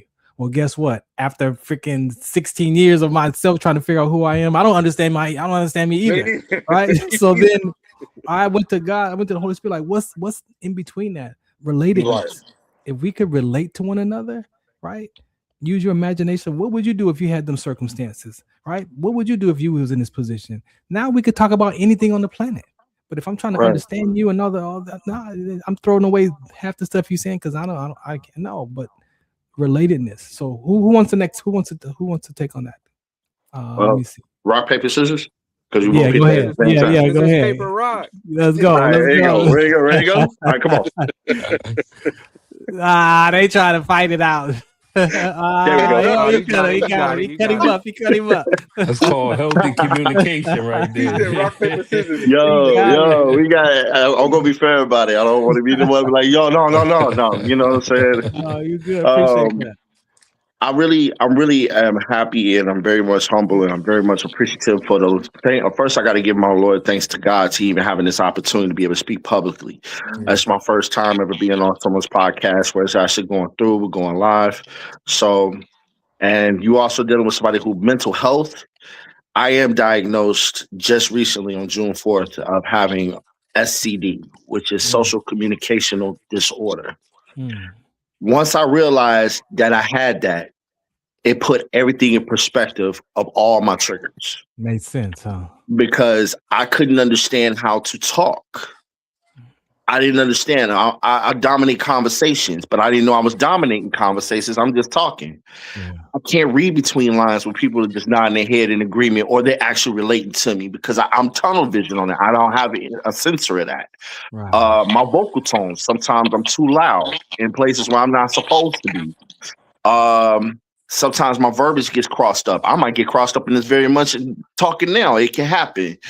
And it happens like this to understand that mental health, and I was born with this. I didn't even realize it. And it's borderline autism. It's not exactly on autism because I don't have a fixed pattern or a fixed thing that I'm always focused on. My range is wide, even though it's still fixed in my certain areas of interest. My range is still wide, and I still enjoy getting involved. I don't fall back into my quiet moment. I'm always in. So people can't really tell that I have these issues. So when I'm talking, I end up rubbing somebody the wrong way, or I end up offending somebody, and I didn't realize I did it. And then when it comes down to it, they're coming off at me. Now the war zone comes in, and now I got rage, I got depression, I got anger, I got all this stuff because now I'm defending myself, but I don't even know why I'm getting bullied. I don't even know why I'm getting beat up. I don't even understand why I'm getting verbally attacked. And especially coming from the ladies community. A lot of the women, they run, and I can't understand why. But yet we sit here and we watch I've been watching a lot of these. These were coming up on Facebook quite recently about how women are now starting to acknowledge that men suffer in silence, that men are going through things, that men we need to be in a woman's place and understand how it works instead of trying to overthrow it, thinking that they're trying to dominate over us. And when I hear that, I'm like, that's beautiful. But the one thing I do catch on to is it's men too. And let's take it back to the cells. Let's take it to the internal. These hard conversations, these hard conversations are hard to have. And I know these brothers are probably going, except for my big brother, Jason, I know he's going to be okay because we had these conversations before. But then again, I might catch a noogie from him later. But the conversation I'm explaining is about the history. Knowing your world history is very important, and then knowing your U.S. history. But they're also understanding that how God fits himself in the middle of all of that. Gotta know that spiritual history too, man. Yes, the spiritual history and understanding about man's growth from the very beginning of Adam. Like you said, where is Adam? Well, Adam basically made 4 mistakes in Genesis. That's why the sin is called fall of man. Fall of man. Not the fall of woman because she ate the fruit. No, the fall of man. One, the reason why she was even brought to the fruit was because of the fact you let another being, entity, whatever it was, get inside your wife's head. But yet you made an oath to God when you said that she is flesh of my flesh, bone of my bone. That means you said that you asked his permission to cover her. He said that. He opened up his mouth and said that I shall name you woman, for you came from the womb of man. So if that's the case, you made the first mistake because you didn't cover her when the enemy was in her ear. You wasn't present. You were somewhere zoned out, working on tilling the land or, focused on whatever you was focused on, but you didn't pay attention. You professed it very well. It was very beautiful. That's a dog. That's a cat. You're still going, and he's over here whispering in your wife's ear. You're supposed to cuff your wife and show her, because the one thing that God told her, she told her the rules, but Adam was supposed to train her how to follow the rules. Lead her the way. So, in a sense, when it comes to men, and this is where I break it down to the broken home, fathers are very important, because that was the established understanding. When you're a priest in your own home, as so it says in the word, as you're connected to God, you're the main line, as well as you are the seed bearer. You carry the seeds. Physically, mentally, emotionally, spiritually, and financially. We're the sole providers. And then when you don't have that man present, for women, they're ungrounded. So just as much as men are affected by the lack of fathers, because we don't know how to get grounded, they don't even understand and see what a real man is, because they don't even have an example in their own home to know the boundaries, the understanding, the humbleness, the nurturing part that their mother's supposed to teach them, because they don't have any boundaries on it. So they're walking all over them, and especially in this society with the enemy Come on now. He done manipulated the whole entire system. Thank you. Knocked us back on our butts. Thank you. And now we're sitting here like Elijah running from the Jezebel into the caves. Yeah. But what did God ask Elijah? He asked the same thing he asked Adam. Where are you? Why are you here in a cave? Go back. So that's where we got to get to the understanding. And knowing that, me even having social communicational issues, I figured out a lot of things. First thing, Black men, right? Hear me very closely when I say this. Did you know that when you call yourself a Black man, you are putting the stigma on you? Oh, goodness. Did you know that somebody back said in the it? past, somebody back in the past, they created these things? There was a Native American. There's a Native American, but they call it Indian. Then there was a Caucasian. There was an Irish. There was an Asian. All hyphenated, all second class, all hyphenated. All hyphenated underneath American. I'm going to help you with this one. This is really beautiful, and I need you to hear this. I don't want you all to be offended. Abandon it. The reason why you're not being heard, because they're not acknowledging the stigma that you're under. They never acknowledged you as slaves. They're not acknowledging you now. They know what they labeled you as. It's time to understand modern America versus indigenous America and versus ancient America, or prehistorical America, to where it is today. We are modern urban Americans. Demographic, nationality, and then our ethnicity is all of many different things. We could go on ahead and go down the ancestry line and find out that we got so many tribes in us is ridiculous. No, I'm gonna tell you how I agree with you, because my Jason would relate to this, and if you look in your life as an empirical truth, you'll see it for yourself. We label one another as soon as I label you I was trained to label another human being as a terrorist, and then we're trained to kill terrorists. I can label you right now as a terrorist and kill you because I can make you a terrorist in my mind. That's how powerful the brain is. That's how powerful labels are. So what you point to is exactly what we got to go back to for people to understand. The labels disconnect us from being people first. Exactly. I'm a suspect to the police because he's trained to look at me as I'm a suspect first. The same way that you could be a terrorist to me. The same way that you could put a Laker jersey on, I could put a Clipper jersey on, and we'll fight over a team that we don't even own stocks, nothing in, because I got the jersey on. So I appreciate you pointing that out, because we got to get back to that basics of what it is to be a person and how powerful these labels, as my guy said, it's a psychological war right now, y'all. It's psychological. And it goes back, for me, I found my peace when I look back at the Greek philosophy. It's like, well, no wonder the Greek gods told us that what leadership looked like and what the servants looked like. What, of course, who challenged the gods back then? Nobody challenged them. That's why religion is so weaponized today with us. So anybody else who's okay, capital P, you was next, man. You won that. And thank you, Arian, for that. But bro, you set the tone. I'm with you on that conversation right there, man. Yes, sir. First of all, I just want to thank these gentlemen for going before me, because that actually helped with what I'm about to say. Okay, amen. So let me first of all just point out that, number one, we got into some personals with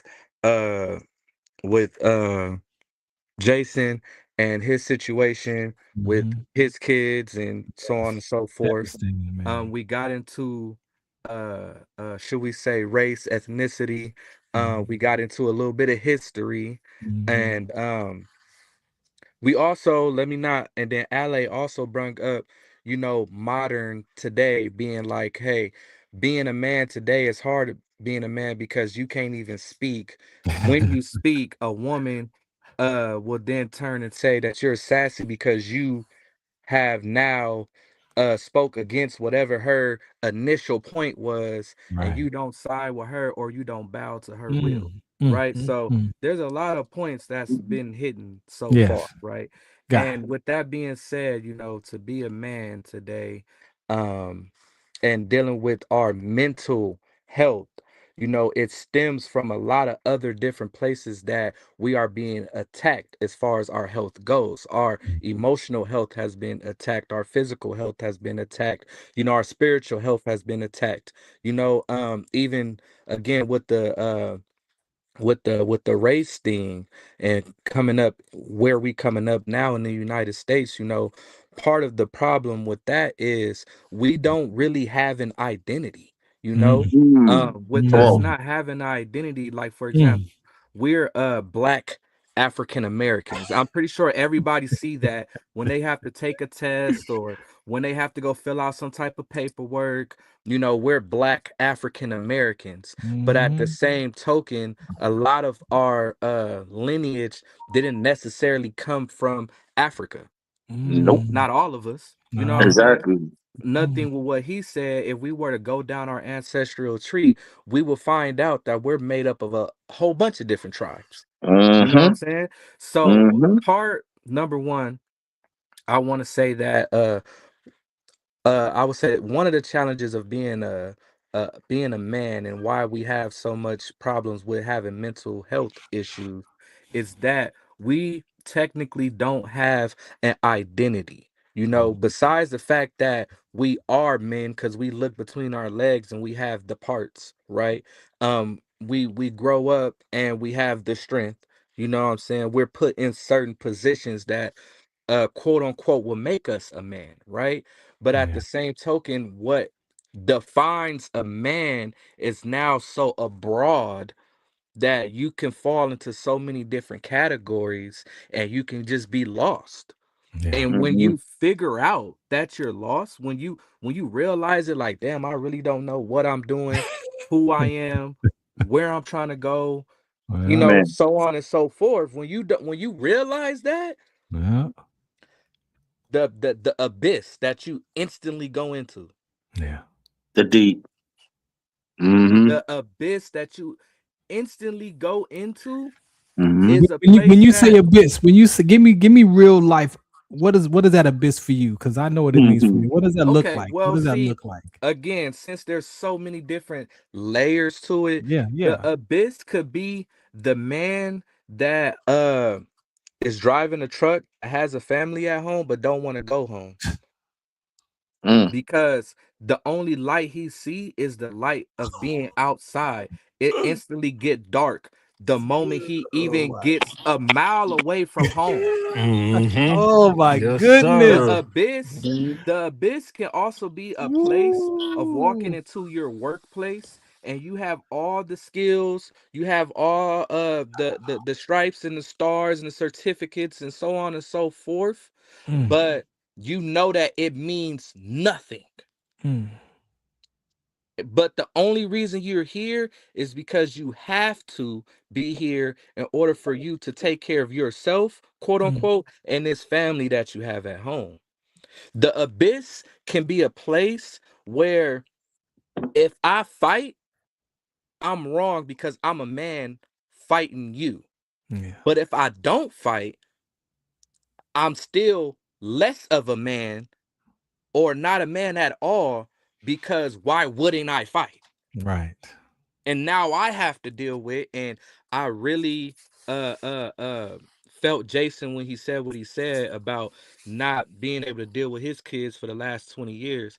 I don't have a kid that's 20, but my oldest son, which is downstairs right now, he is 17. Mm, It took for my son to get 16, maybe mm, 15, before we get to a place where me and my son can actually have a conversation mm, because he had to get to a place in the understanding of where mm, his mom was puppeting him mm, into feeling a certain way and mm, looking at things through her lens mm, and mm, having to mm, go through so many different things as a kid mhm, before he was able to say, you know what, mm. this not right. This can't be right. Yep. And the only person who at this point I feel like I can actually get the right answer from to what these problems are is probably my dad. But Mm. this is after me trying How to many come years? basically rescue him Yeah. and him basically telling me, I'm not going with you. Yeah. You know what I'm saying? So Yeah. he had to go through a whole phase of life of quote unquote hating his father because of the things that his mother had put into his head. And then the abyss that put me in, I'm just gonna live my life and act like I don't have a kid over there Act like. until Pretend. someday, hopefully Allah comes and puts something in their life to wake them. And I have to hope. Right? And I have to hope. Right? That was And another mental. thing about this There hope it is. too. There it is. Another thing about this hope too, as men, we was raised, we get whooped and we are told we can't cry. Right? Wow. I don't know So what we you. don't I know how cried. to feel. Quote unquote. We don't know how to feel. We don't know how to Don't manage cry. our emotions because we can't let our emotions out. Right. Yeah. So this is a very powerful thing, right? So now we're living off of this certain type of morale and certain type of principles that we learned in our home, right? So now we have this principle going back to what we just said earlier about the abyss of being a man that has to just deal with whatever the situation is with the child's mother and live in that All that. until we can find a new life, right? And a new breath, right? So with that being said, I was raised to not snitch, right? I was raised to not be a tattletale. So imagine standing on this type of moral in my personal life, but I have to contemplate, am I going against my morale if I were to take her to court? Am I going against that morale now? Now I have to question every decision I made before this one to see if all of those were the correct decision, including this one, or the wrong decision. Man, you real life. And the place that put me in, I already answered the question by saying I waited for the opportunity to become available for me and my son to reconnect. When he was ready. But at the same token, going through that motion, going through that whole period of time was an abyss in itself. Yeah, thank you. You know? And I can relate to you. I also want to say too, the society, this is the last thing I want to say because we're talking about men's mental health. We live in a society right now, although this is Men's Mental Health Awareness Month, right? This is also Pride Month. You see how they play with us? Yeah, I see. Man, big time. Come on, because Pride stomps that, man. Another thing about being a man of color, so to speak, right? We quote unquote have Black History Month, but we know that Black History Month is also the shortest month of the year. And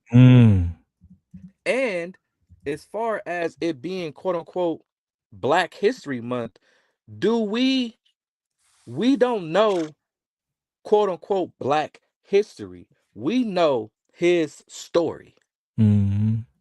I don't know if y'all caught that. We don't know Black history. We know his story. Quote unquote, the reason why, even through my generation, because I'm not a part of everyone's generation in here, right? I'm born in the 90s. I see some people in here that could have been born in the 80s, could have been born in the 70s, could have been born in the 60s, right? Yeah, so I was with 80s, that baby. being said, 70s, baby. only thing that we learn coming up through the system, we all learn like Malcolm X. We all learn like Martin Luther King. You know what I'm saying? We all learn Carver. We all learn the same people, but we don't learn the Mansa Musas.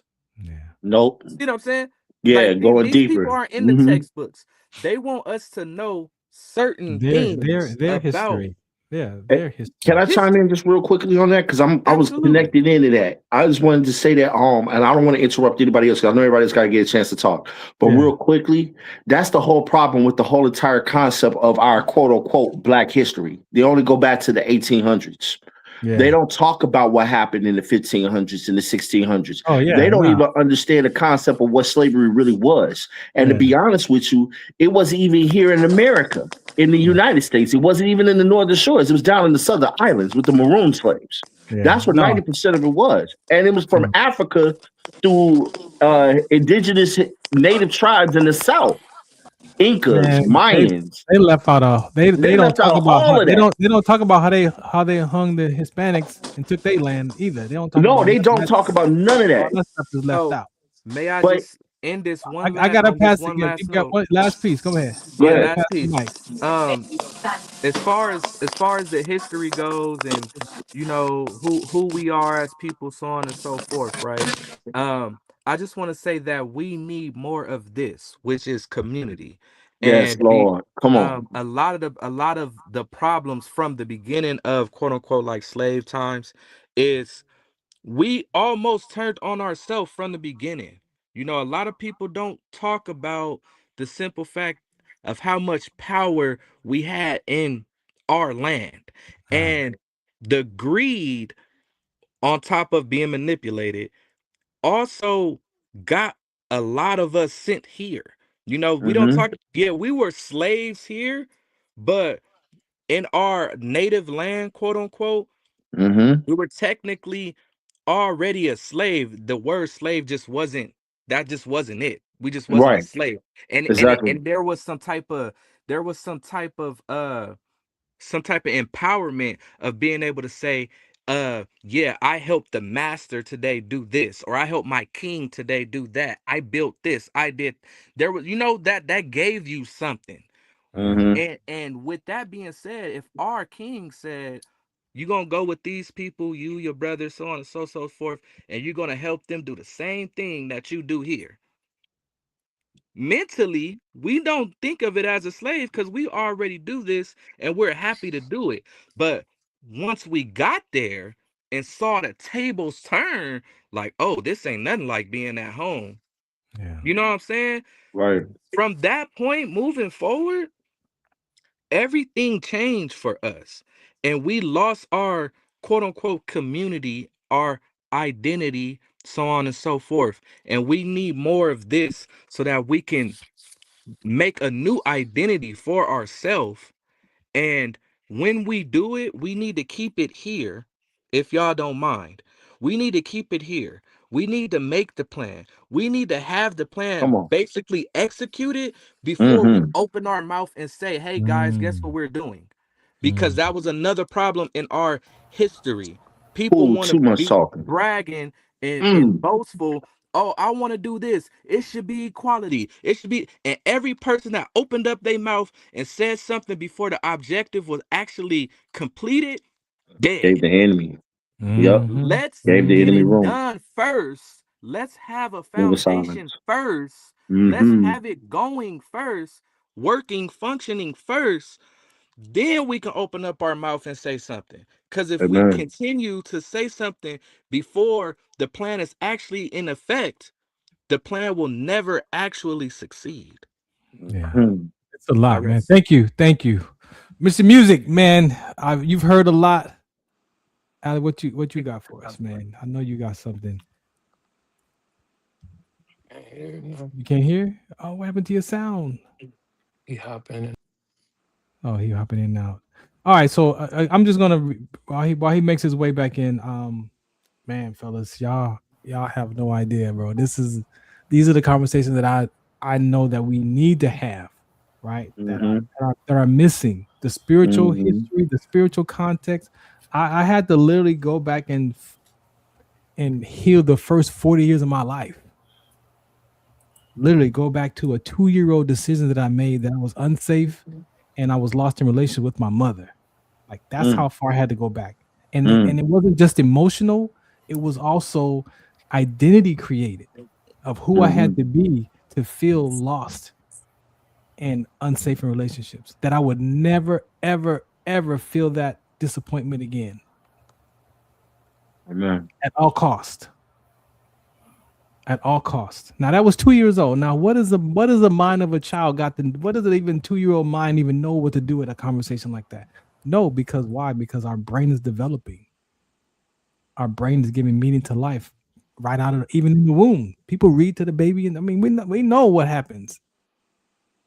That's the psychological stuff. That's the mental. That's the child development stuff that my parents didn't have that. They didn't know to know that. And then when I talked to my mom about it, she was like, "Well, your grandfather, we didn't get it. We didn't ask no question. We just had to deal with it and figure it out for ourselves." Well, no wonder. But I needed information. Transition and change for me was emotional and hurtful. They called us latchkey kids in 1978. Coming home by myself, living from a family of full house with my grandparents and uncles as children, and then now my mom marries my middle sister's dad, and I'm in an apartment off of Washington and Redondo by myself, and now I got to walk home by myself in the third grade. And my relationship at the time was I had no relationship at the time, so being home for 90 minutes felt like 20 hours. But I was 8.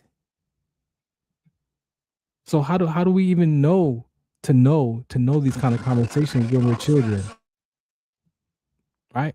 And then we act them out as adults. It's just this conversation. Ronald, man, are you ready to talk? I got you on mute because you got a lot of background noise, man. Yeah, you got a lot of background noise.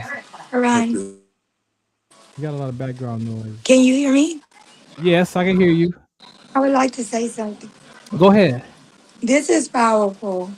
Like capital P. Wow. Like I love you so much. You hit everything. Brother Ariane. Great. Oh my God, Mr. Life. You amazing. I heard you from the beginning. I know you keep having difficulties. Minister Jason and Mr. Ron. You guys are powerful together. This needs to go on and on and on. Like Capital P said, this conversation should not end. And I feel like it's bigger than this now. And it's time to set up a panel in person. Yeah. And with your permission, I would like to do that. But I want to be behind the scene because you guys, this is for the men. And the young men are youth. They need to see this and need to hear it. Yes, Lord. Yeah. Thank you. No, thank you, Renata. It's definitely important. And again, I'm waiting for our other guests to come back. Ronald, I got you on mute. You want to say anything, man? Anything you heard? Yeah, I want to say a few things right fast. Go ahead. Hey, first of all, y'all got to excuse me, man, because I'm moving around here. I'm trying to get familiarized with how the show operates. But yeah, man, I'm moving around. So my thing is, when we're talking about mental health, I can tell you a lot about mental health, causative factors, underlying issues, character defects, and the whole 9 yards. You know, like I said, I grew up in the Watts area. I have a lot of misguided young men over here. That's what we do. We specialize. We just gave our 33-year gang truce in the community. We did that for 33 years and it's still going strong right now today. The murder rate in our society, in our area of LA where we govern, have dropped drastically, but it comes from mental health, man. A lot of people and our teens are suffering from mental health. I understand that, but they don't understand that. And it's up to us that do understand it. Say, when you know better, you do better. So when we're dealing with these youth or anybody else suffering from mental health, you have to approach them from their point of perspective. You can't approach them Meet them where they at. from you having common sense and thinking that they're supposed to understand the common sense that you have, but that's not how that works. So in dealing with people with mental health, you have to understand that first and foremost, that it is a mental health problem. Then you'll be able to address the problem more critically and more correctly as possible when dealing with a mental health person. So my thing is, like I said, I agree wholeheartedly with what Renata said. I'm hands-on. I'm really hands-on. Finding a location and inviting the people out, you know what I mean, or finding the youth and giving them a place to actually reside. I'm, like I said, I'm heavy in Zone 6 over here in Watts. I have a associate of mine that's heavily involved in the community too. His name is Lowdown, and my business partner, Dawusha Rails. We actually own a train station, the old DWP place in Watts, the private street and everything. So I would love to try to set something up and see if we can arrange something where we can call on the youth to show up in the community for education and Yeah. be educated on how to uh, put their life back in perspective as best they can with their mental health problem. See, a lot of people want you to do things, but then again, one thing about people with mental health, you have to have something with them that they can understand that'll make them want to come to the program. Like everybody donate a little something, something. Let's buy Right. pizza or whatever, sit down and have a conversation with them that leads up to something, but actually have some assistance for them when they walk away. Exactly. That's the other piece of that. And Yeah. It's easy. I'm It's with it, man. easy to Like I do said, we that. own the station, and I have a couple of more facilities. We already do food giveaways and all that. But I would love to meet up. I don't know if everybody's in LA, but you know, I'm all the way around the world, man, with it. I have teams Yeah. everywhere in different states. Yeah. So this podcast that we're doing right now, I can bring in people from other states into this Yeah. real quick. Yeah. Thank you. Freeway Ronald, Rick, man. Ricky Ross, Oh yeah. you name it, I can get them on the line. Yeah. Ronald, man, thank you for that, man. Your name is the same as my dad's. My dad's name was Ronald, man. So when I see your name, I get a little emotional because that was my Hello. dad's name. So I appreciate you, man. All right, so Hello. yeah, well, we About can to hear you. fall off again. Yeah, you done fell off again, man. Mr. Music, man, come on, man. Take us home, man. Give us your input, man. Kick me off. No, right? We can hear you. I can hear can't you. hear I can hear you. I can hear you. We can hear. Oh, there you go again. Anybody got something they want to say? I mean, I appreciate everybody's conversation so far. Must have. Go ahead, sir. One of the things that we can take from this is that we glean from each other. You know what I'm saying? That we're dealing with a lot of brothers that are dealing with some things. I'm still blown by what brother Capital P said. You know what I'm saying? As far as abysmal, everything is abysmal. Now you got to add psychological abyss to that now, because we find ourselves falling into so many stigmas. Yeah. All right. We find ourselves falling into so many stigmas as men. I'm not gonna say black men, as men. Men. That's what we got. You know what I'm saying? Men, period. But everybody dealing with something.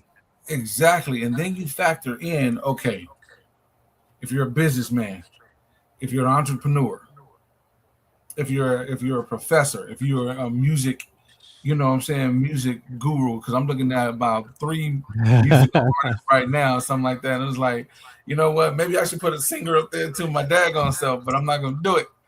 But you know, a singer, brother. But you know, you're looking at brothers that, you know what I'm saying, can add to our young men. We can pour into our young men. We can take pieces of ourselves, yes, Lord, and pour them into our young men. But the thing is, though, will they be receptive? Is the one question. All right. What is the environment that they're in to where they will be, you know what I'm saying? Will they allow themselves to, you know, glean from what we're giving them? And then what is the environment in the household? Is there a man present? Are we going to be stepping on toes, or are we going to be adding to? Because the village has been shut down for a long time. Yes, it has. The village has been shut down a long time. The village has been silent in our kids' life. And our young men, if you see some of the young men that we got to deal with out here in Vegas, we want my brother, you know what I'm saying, Capital P and Ronald come out and say something to us. Man, help us out with this one, man. You know, I can't even tell you about Chicago right now. So, man, so that's what, you know, I want. But what we need to do is we need to get back to our spiritual root. Lord says, yes, my Lord, people who are called by my name, yes, Lord, themselves and turn from their wicked ways, then I will hear from heaven and hear their land.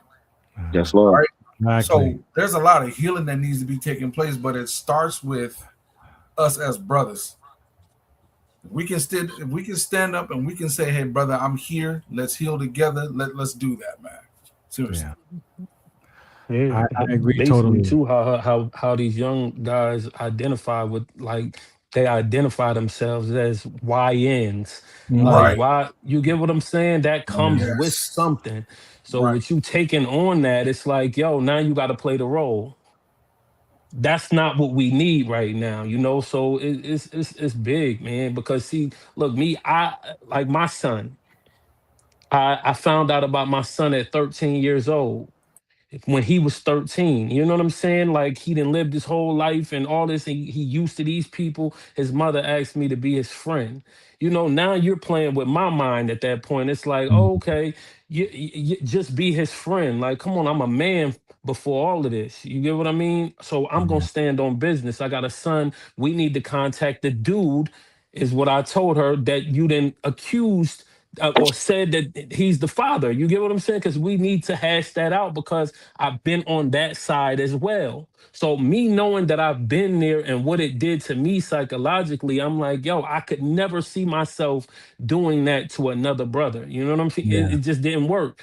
So, you know, she took it upon herself to lie to my son and now play with his mind, and now made our relationship, still to this day, like we barely speak, and I had absolutely nothing to do, but I didn't even know he existed. But when the mother has that kind of power over him in his mind, he feels like, yo, my mom's not gonna lie to me.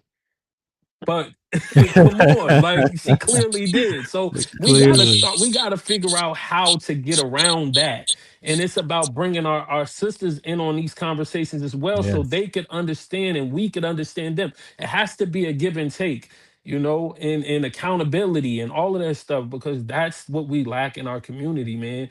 I was just dating, I was on Queen's Court season 2 on Bravo and Peacock with Lisa Ray, K. Michelle, and Delicious.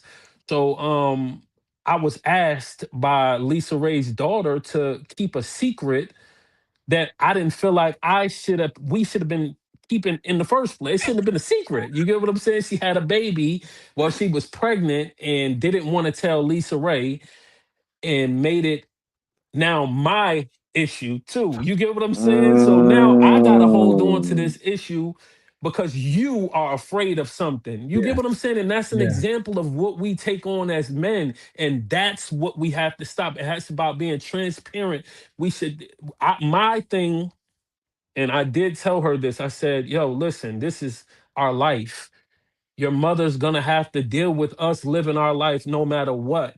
Why are we keeping this a secret from somebody that you, quote unquote, love? You get what I mean? Like, if she was doing the right thing for you mentally, she would have made sure that you knew that you could come to her with anything. And that's the issue.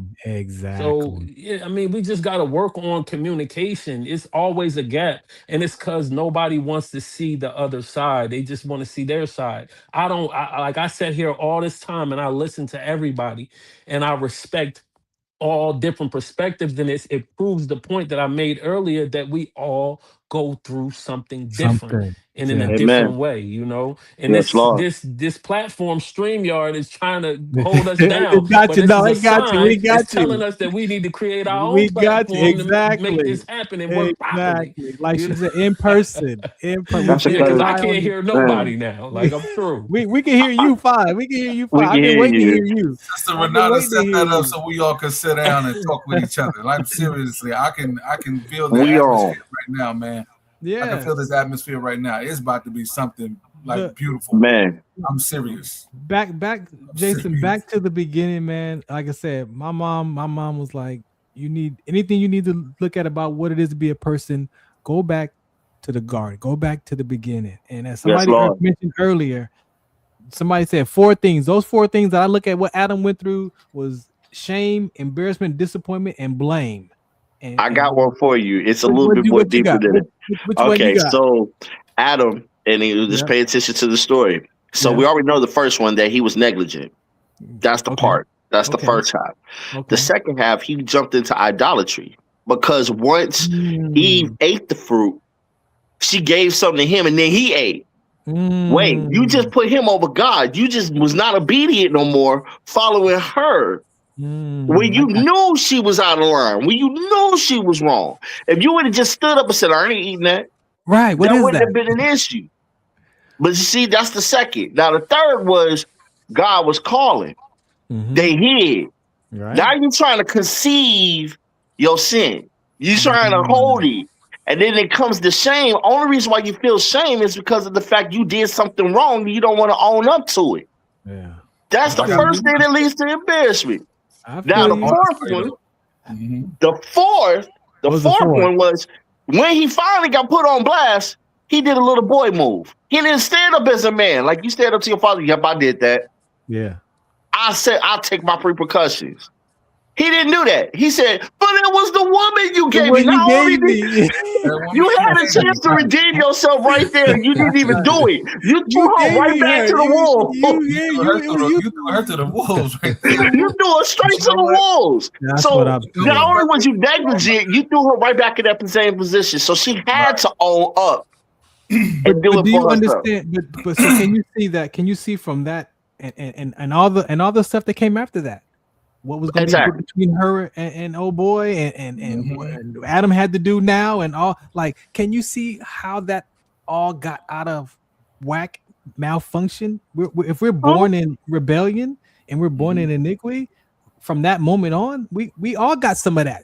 We all got some of that. So I have to own that. I have to realize where my stuff is coming from and own that and know where it's coming from. So there we go. Take responsibility for that. So when it happens, oh, you know what? I didn't mean to say it like that. Please forgive me. And don't apologize, because if you don't apologize and change your behavior, that ain't forgiveness.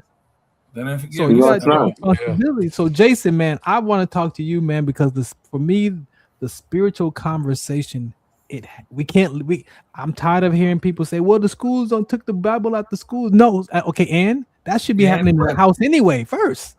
Yeah. Why we gotta wait for the school to put the Bible in? No, why can't we? We should be doing that.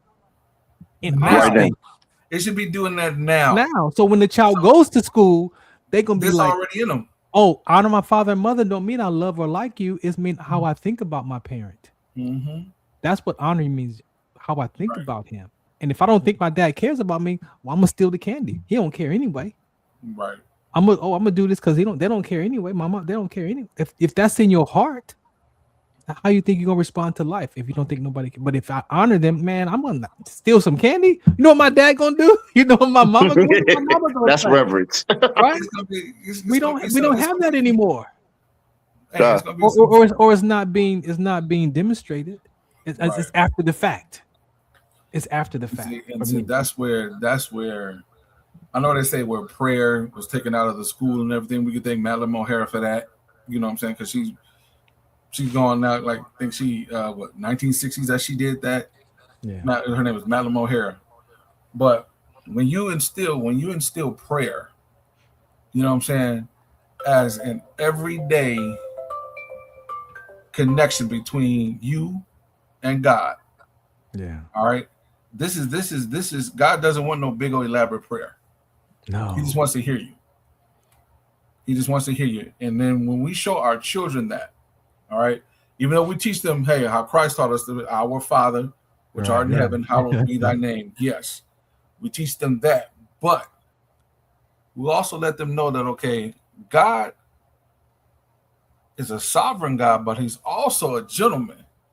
Yes, Lord. He's also a gentleman. So when we sit here and we just talk to the Father, yes, Lord, you talk to him. All right, like we talking. Exactly. Right now. This is a God right here. This is a talk right here. This is a talk between brothers. But I'm talking about when you in your closet. When it doesn't mean that closet where you got your clothes and all that other stuff, even though you can't go in there. It's a place between you and God, somewhere intimate. That's what a prayer is. It's an intimacy with God. Yes, Lord. Between me and my Father. You know what I'm saying? I'm going to talk to my Father in heaven. I'm going to, because we all dad, so we can't say Father here. We only got one Father, and that's God. Yep. You know what I'm saying? So when I talk to my Father, I'm going to tell my Father something that he already knows. He just wants to hear it.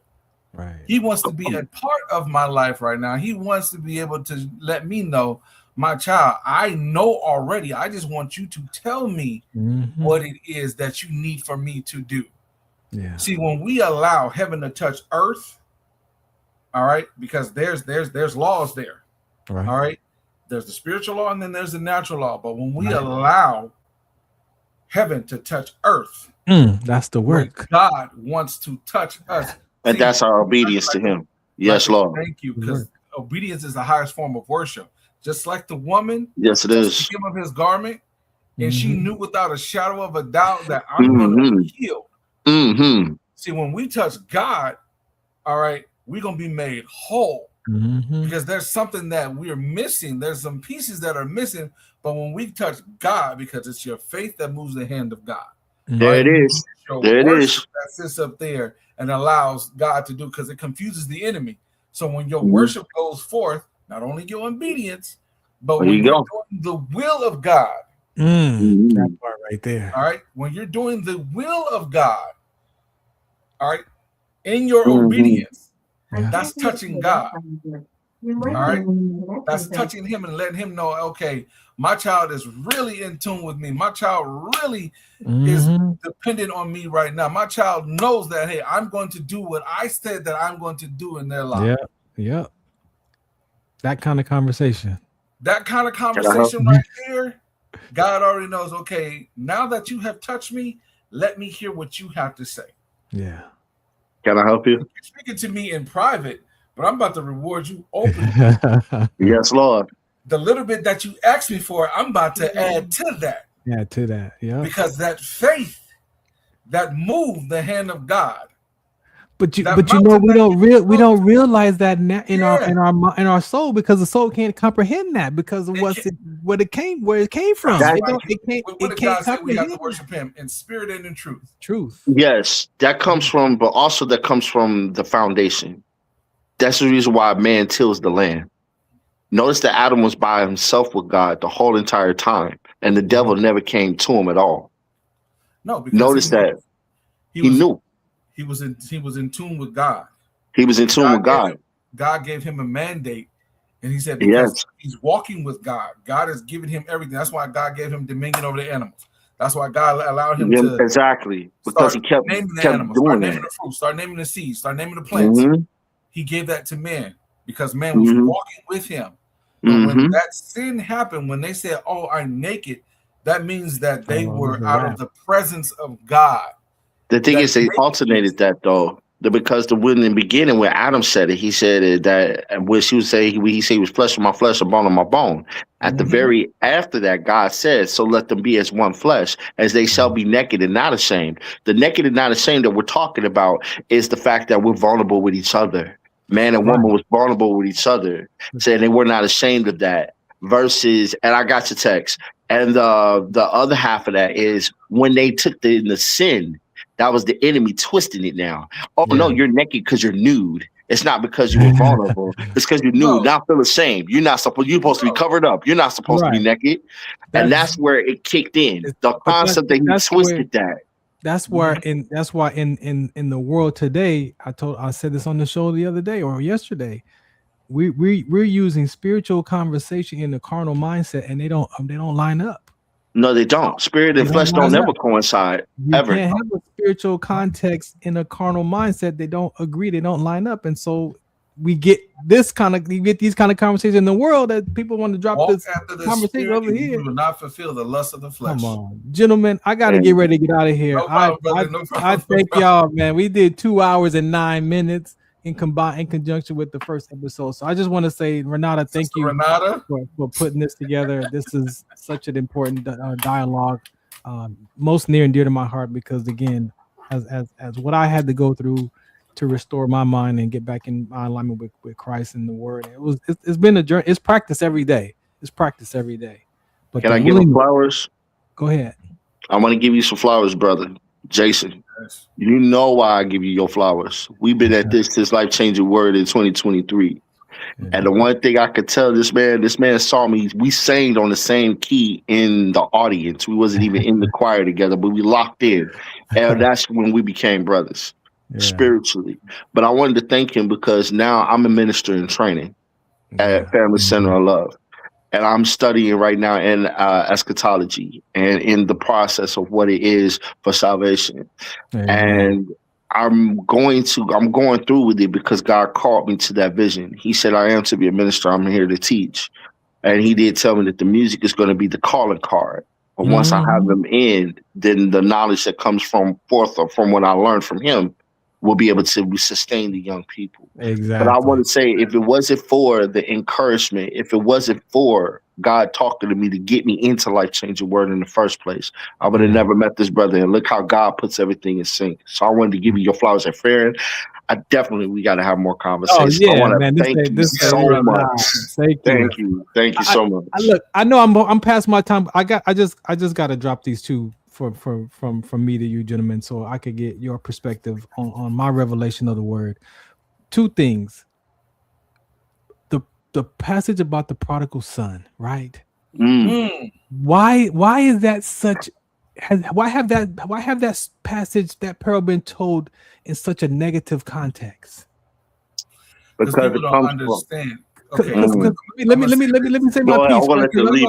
I'm gonna say my piece, and this is why. Because when I got my revelation of that for myself, man, I was like, I put myself in that, as me as the prodigal son in my life, right? And I left the house at 18 because I wanted my privacy and I wanted my space. So that was me taking my hair. They're wearing my clothes and on my phone and in my room. Like, I'm out of here. I'd rather go pay my own bill. I'm out of here, right? But when I read that, right? And I read that, and I read that, and I read it, and I read it, and I'm like, Holy Spirit, I got the knowledge, I got the understanding. I'm looking for the comprehension, and I want my revelation, right? So I can apply this passage to my life. That's how I added comprehension and revelation for myself, right? So when I started getting the comprehension, I'm like, okay, I could see that. Then I got the revelation. Like, wait a minute, he left, yes, took his inheritance, ended up in the pig pen, eating pig slop. But I was like, man, God still provided for him, even in the midst of all of that. God still provided for him. Pig slop in a pig pen, protected him, gave him food. We go to all the restaurants and eat pigs potato skins with right. We eat the same thing he was eating. Right. Today we pay for it. We eat that same stuff. So when I saw that from that perspective, I was like, wait, God, you was still protecting him even in the midst of what people looks as a negative context of what he did. God still provided shelter and food. And then the best part of that passage is when he came to himself. It doesn't say it was 2 years, 5 years, 20 years, 30 years. It just said when he came to himself, even he reduced himself. I'm gonna go back home, but as a servant, right? Even as a servant, he was like, I'm gonna go back home, but I'm gonna at least be a servant, because he knew he had did what he did. But his father wasn't in the house, wasn't in the backyard. He was out looking, like he saw him coming. Like, man, come on, God, like that's God waiting for us, right? So my thing is, why has the tradition of the prodigal son? When I first heard it years ago, it was like a negative conversation. Like, oh, that's a bad thing. It's not a bad thing when you look at it from what it is to be a person today. For me, does anybody else see it in that context, or is that just me? It's never a bad story. It's actually a wonderful story. But I'm going to let my lead brother, my bigger brother, take the floor on that one, because he's the minister already ordained. Can you give us? I'll back up with the tidbits. All right, I'm gonna give you. Just think about this.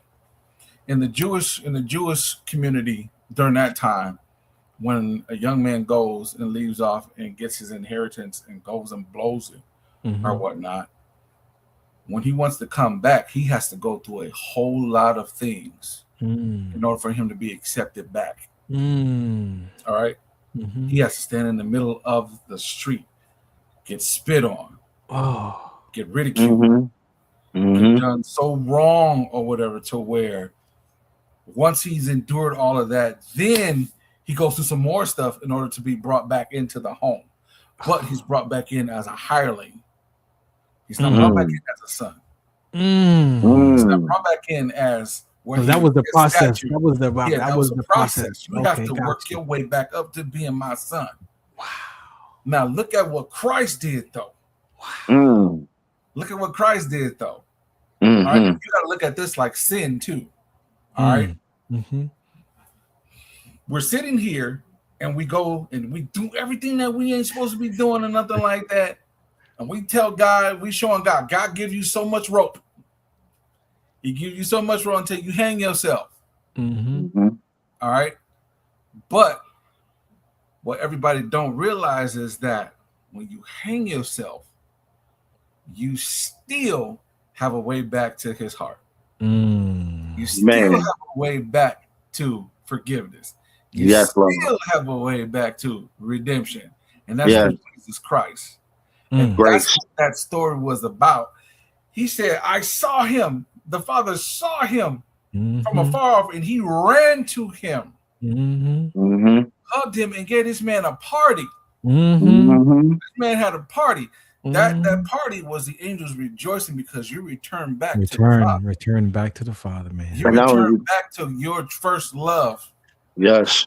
And not only that, you're back into the family where you belong. You belong. Yeah, you walked away, you did your sin, you got with the females, you blew you blew your money and all that other stuff. But when you came to your senses and like, Lord, forgive me,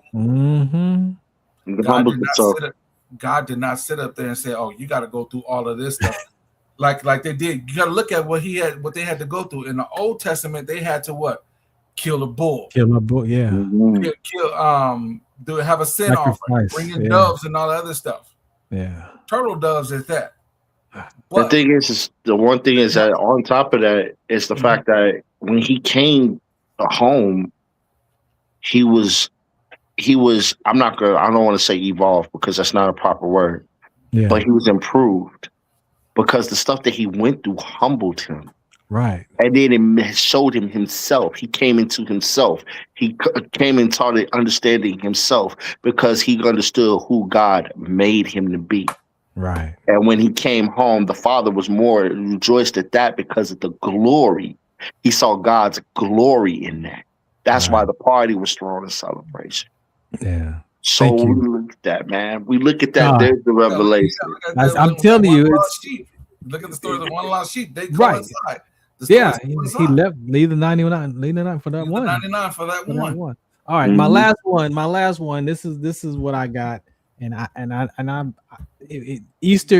past Easter triggered it, and I've been speaking at church probably about 4 years. I'm a deacon, and I'm not a minister, but I've been doing my talks, and I do my cousin's Youth Sunday talks, and I just started looking at these traditions, man, and how people say stuff for years, and it just be out of context. It'd be like just right. So I started looking at Thomas, and I was like, man, was Thomas a doubter or did he have unbelief? And when I looked at that passage, for me, again, this is from what I got from it. Everything that I read, it wasn't unbelief. It wasn't doubt. It wasn't doubt. It was even Christ spoke to his unbelief. Even what Thomas said to the disciples when they told him, "Oh, we saw what? Oh, I ain't gonna believe that till I believe." I thought no, but there is a scripture that says there were doubters around, but nothing said that it was Thomas. And so when I looked at that and I challenged that, because I'm like, there's these traditions, like that's been a story for centuries. I mean, who knows? But here, little old Farron is like, wait a minute, I don't think that was doubting Thomas. I think and so when I saw that from that passage, I was like, you know what, man? Even in the Greek, they got different words for doubt and unbelief, right? In the translation. So I'm like, well, wait a minute. Was that doubt or unbelief? So I'm like, no. And for me, Thomas was a witness. Right. Thomas was the ultimate witness, so that I could believe, if I believe the word completely, that I could believe that Thomas did what he did, then guess what that does for me? It increases my view. Exactly. That I can stand on that word from what Thomas did. You know how blessed you are, though? If you wasn't there, but you yet believed anyway. Yes, that's what Christ said, right? You believe anyway. You wasn't standing there. You didn't see the nail scarred hand. You didn't thrust your hand where they pierced your side or whatever. But you believed anyway. You believe anyway, beyond the shadow of a doubt, because your faith is allowing you to believe. And it's okay to ask questions. That's it's okay to have questions. It's not okay to. It's okay to ask questions, but not to interrogate. Right. Not because I'm doubting, but because I want to know. Yeah. Yes. Well, I could look at it as with Thomas, you know what I'm saying? I was a Thomas for a long time. 22 years I walked away from the church because the church hurt me. People ain't talking. Yeah, I was walked away. I feel you. There was a backslidden state. I got the military. So when I came, I did my prodigal son mess in the military. When I came to California, it was funny because it made sense to me once somebody explained it to me. Now I would give credit to McDavid and Daniel McDavid. Devon McDavid is Daniel's father. Yeah. And I was saved in a homeless shelter. I wasn't even in church. Okay. And he kept talking to me about the Bible. Now, here's my mindset. I'm Thomas. Okay, if that makes sense, then what is this? Then what is that? Why is this way? And I got esoteric information about this. And we're going back for 2 hours. And then his son, out of all people, just tapped me on the shoulder and told me one thing. He said, the Bible's not religious. I said, prove it. I said, prove it. And then he said, he proved it. That's what made me wake up. He proved it. He went to John 1:1. In the beginning was the Word was with God, and the Word was God. Now you have my attention. And the reason why it made sense, because when I got a chance to understand Jesus, well, it is evident that he existed. It is evident that he lived. It is evident that a covenant changed. Why? Because even the timeline explains it in itself. BC, before Christ, and AD, after the death of Christ. When I saw the evidence come into seeing, that's what that means. And you're dominating me. That right there was enough for me to say, I believe. Now that I made that choice to believe, now I actually believe. Not because somebody told me to, but because I honestly made that choice in my heart. I was convicted. I understood who Jesus was. At that point in time, that's when the blessings came. And when you see things that you know are unexplainable, then you know automatically. That's where the faith came in. You got to catch it in the spirit.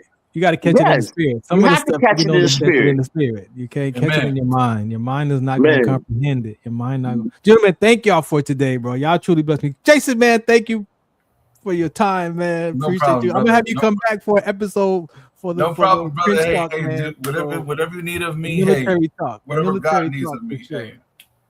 All right. You know what I'm saying? Renata, thank you for hanging out, man. Thank you, Renata. Who tuned in? God bless you, sister. Thank you so much for giving me this opportunity. But I want to say, man, it's deeper than that, man. And what you opened up was a Pandora's box. So this whole conversation is going to be for hours. Hey, I'm trying to tell you. Years. I'm not Pandora because that's demonic. Excuse me. Let me take it that way. What I mean is, you opened up a deep rabbit hole. Because and why that stuck out for me with Thomas is because when I came back in church, I was like, you know what? And my Pastor Jewel Jones said, you know that we could be the stumbling block of our weaker brother and sister in Christ, that they could be watching you ready to give their life and you over here doing something, acting a fool in that moment. And I'm like, I don't want to be that guy. No, exactly. But I was called to down the Thomas. I'm like, I can't ask questions. I got questions. It's not that I'm doubting. I have some questions, but who am I supposed to go to if I can't come to you and for some questions or lead me to somebody to ask questions? So that whole thing, like I said, it's me. But for me, when I got the freedom for myself that Thomas had unbelief, it allowed me to even believe greater because he's my witness. And so if you use him as a doubter, then it diminishes his character to me. Well, it's also a process. In the beginning, you have to go through that. The belief gets stronger the longer you go in a relationship with God. The more you stronger your walk, the closer you become. Nothing ever is overnight. This relationship between you and I is not going to be overnight. This is going to be something developed, and that's the whole point. Look forward to what is already set. The seed and the watering is already there. Now the growth has got to happen, but we're not in charge of the growth. Let God do the growth. That's where the whole point when you ask questions, sometimes it gets to a point where we're trying to anticipate the growth when we don't need to. We just need to have faith and let God have the growth. And on that note, I'm out of here. Jason, Renata, one gives the increase. I appreciate y'all so much. Amen. This is the Farron Dozier Show on the Military Broadcast Radio Network. Shout out Southwest account. Catch me on Tuesdays, 6 p.m. KCARadio.com. If you're in an Empire, 106.5 FM, 10:50 a.m. We streaming live over there. More talks like this coming soon. Shout out Southwest account. Appreciate y'all. Ladies and gentlemen, thank you for tuning in to Military Broadcast Radio.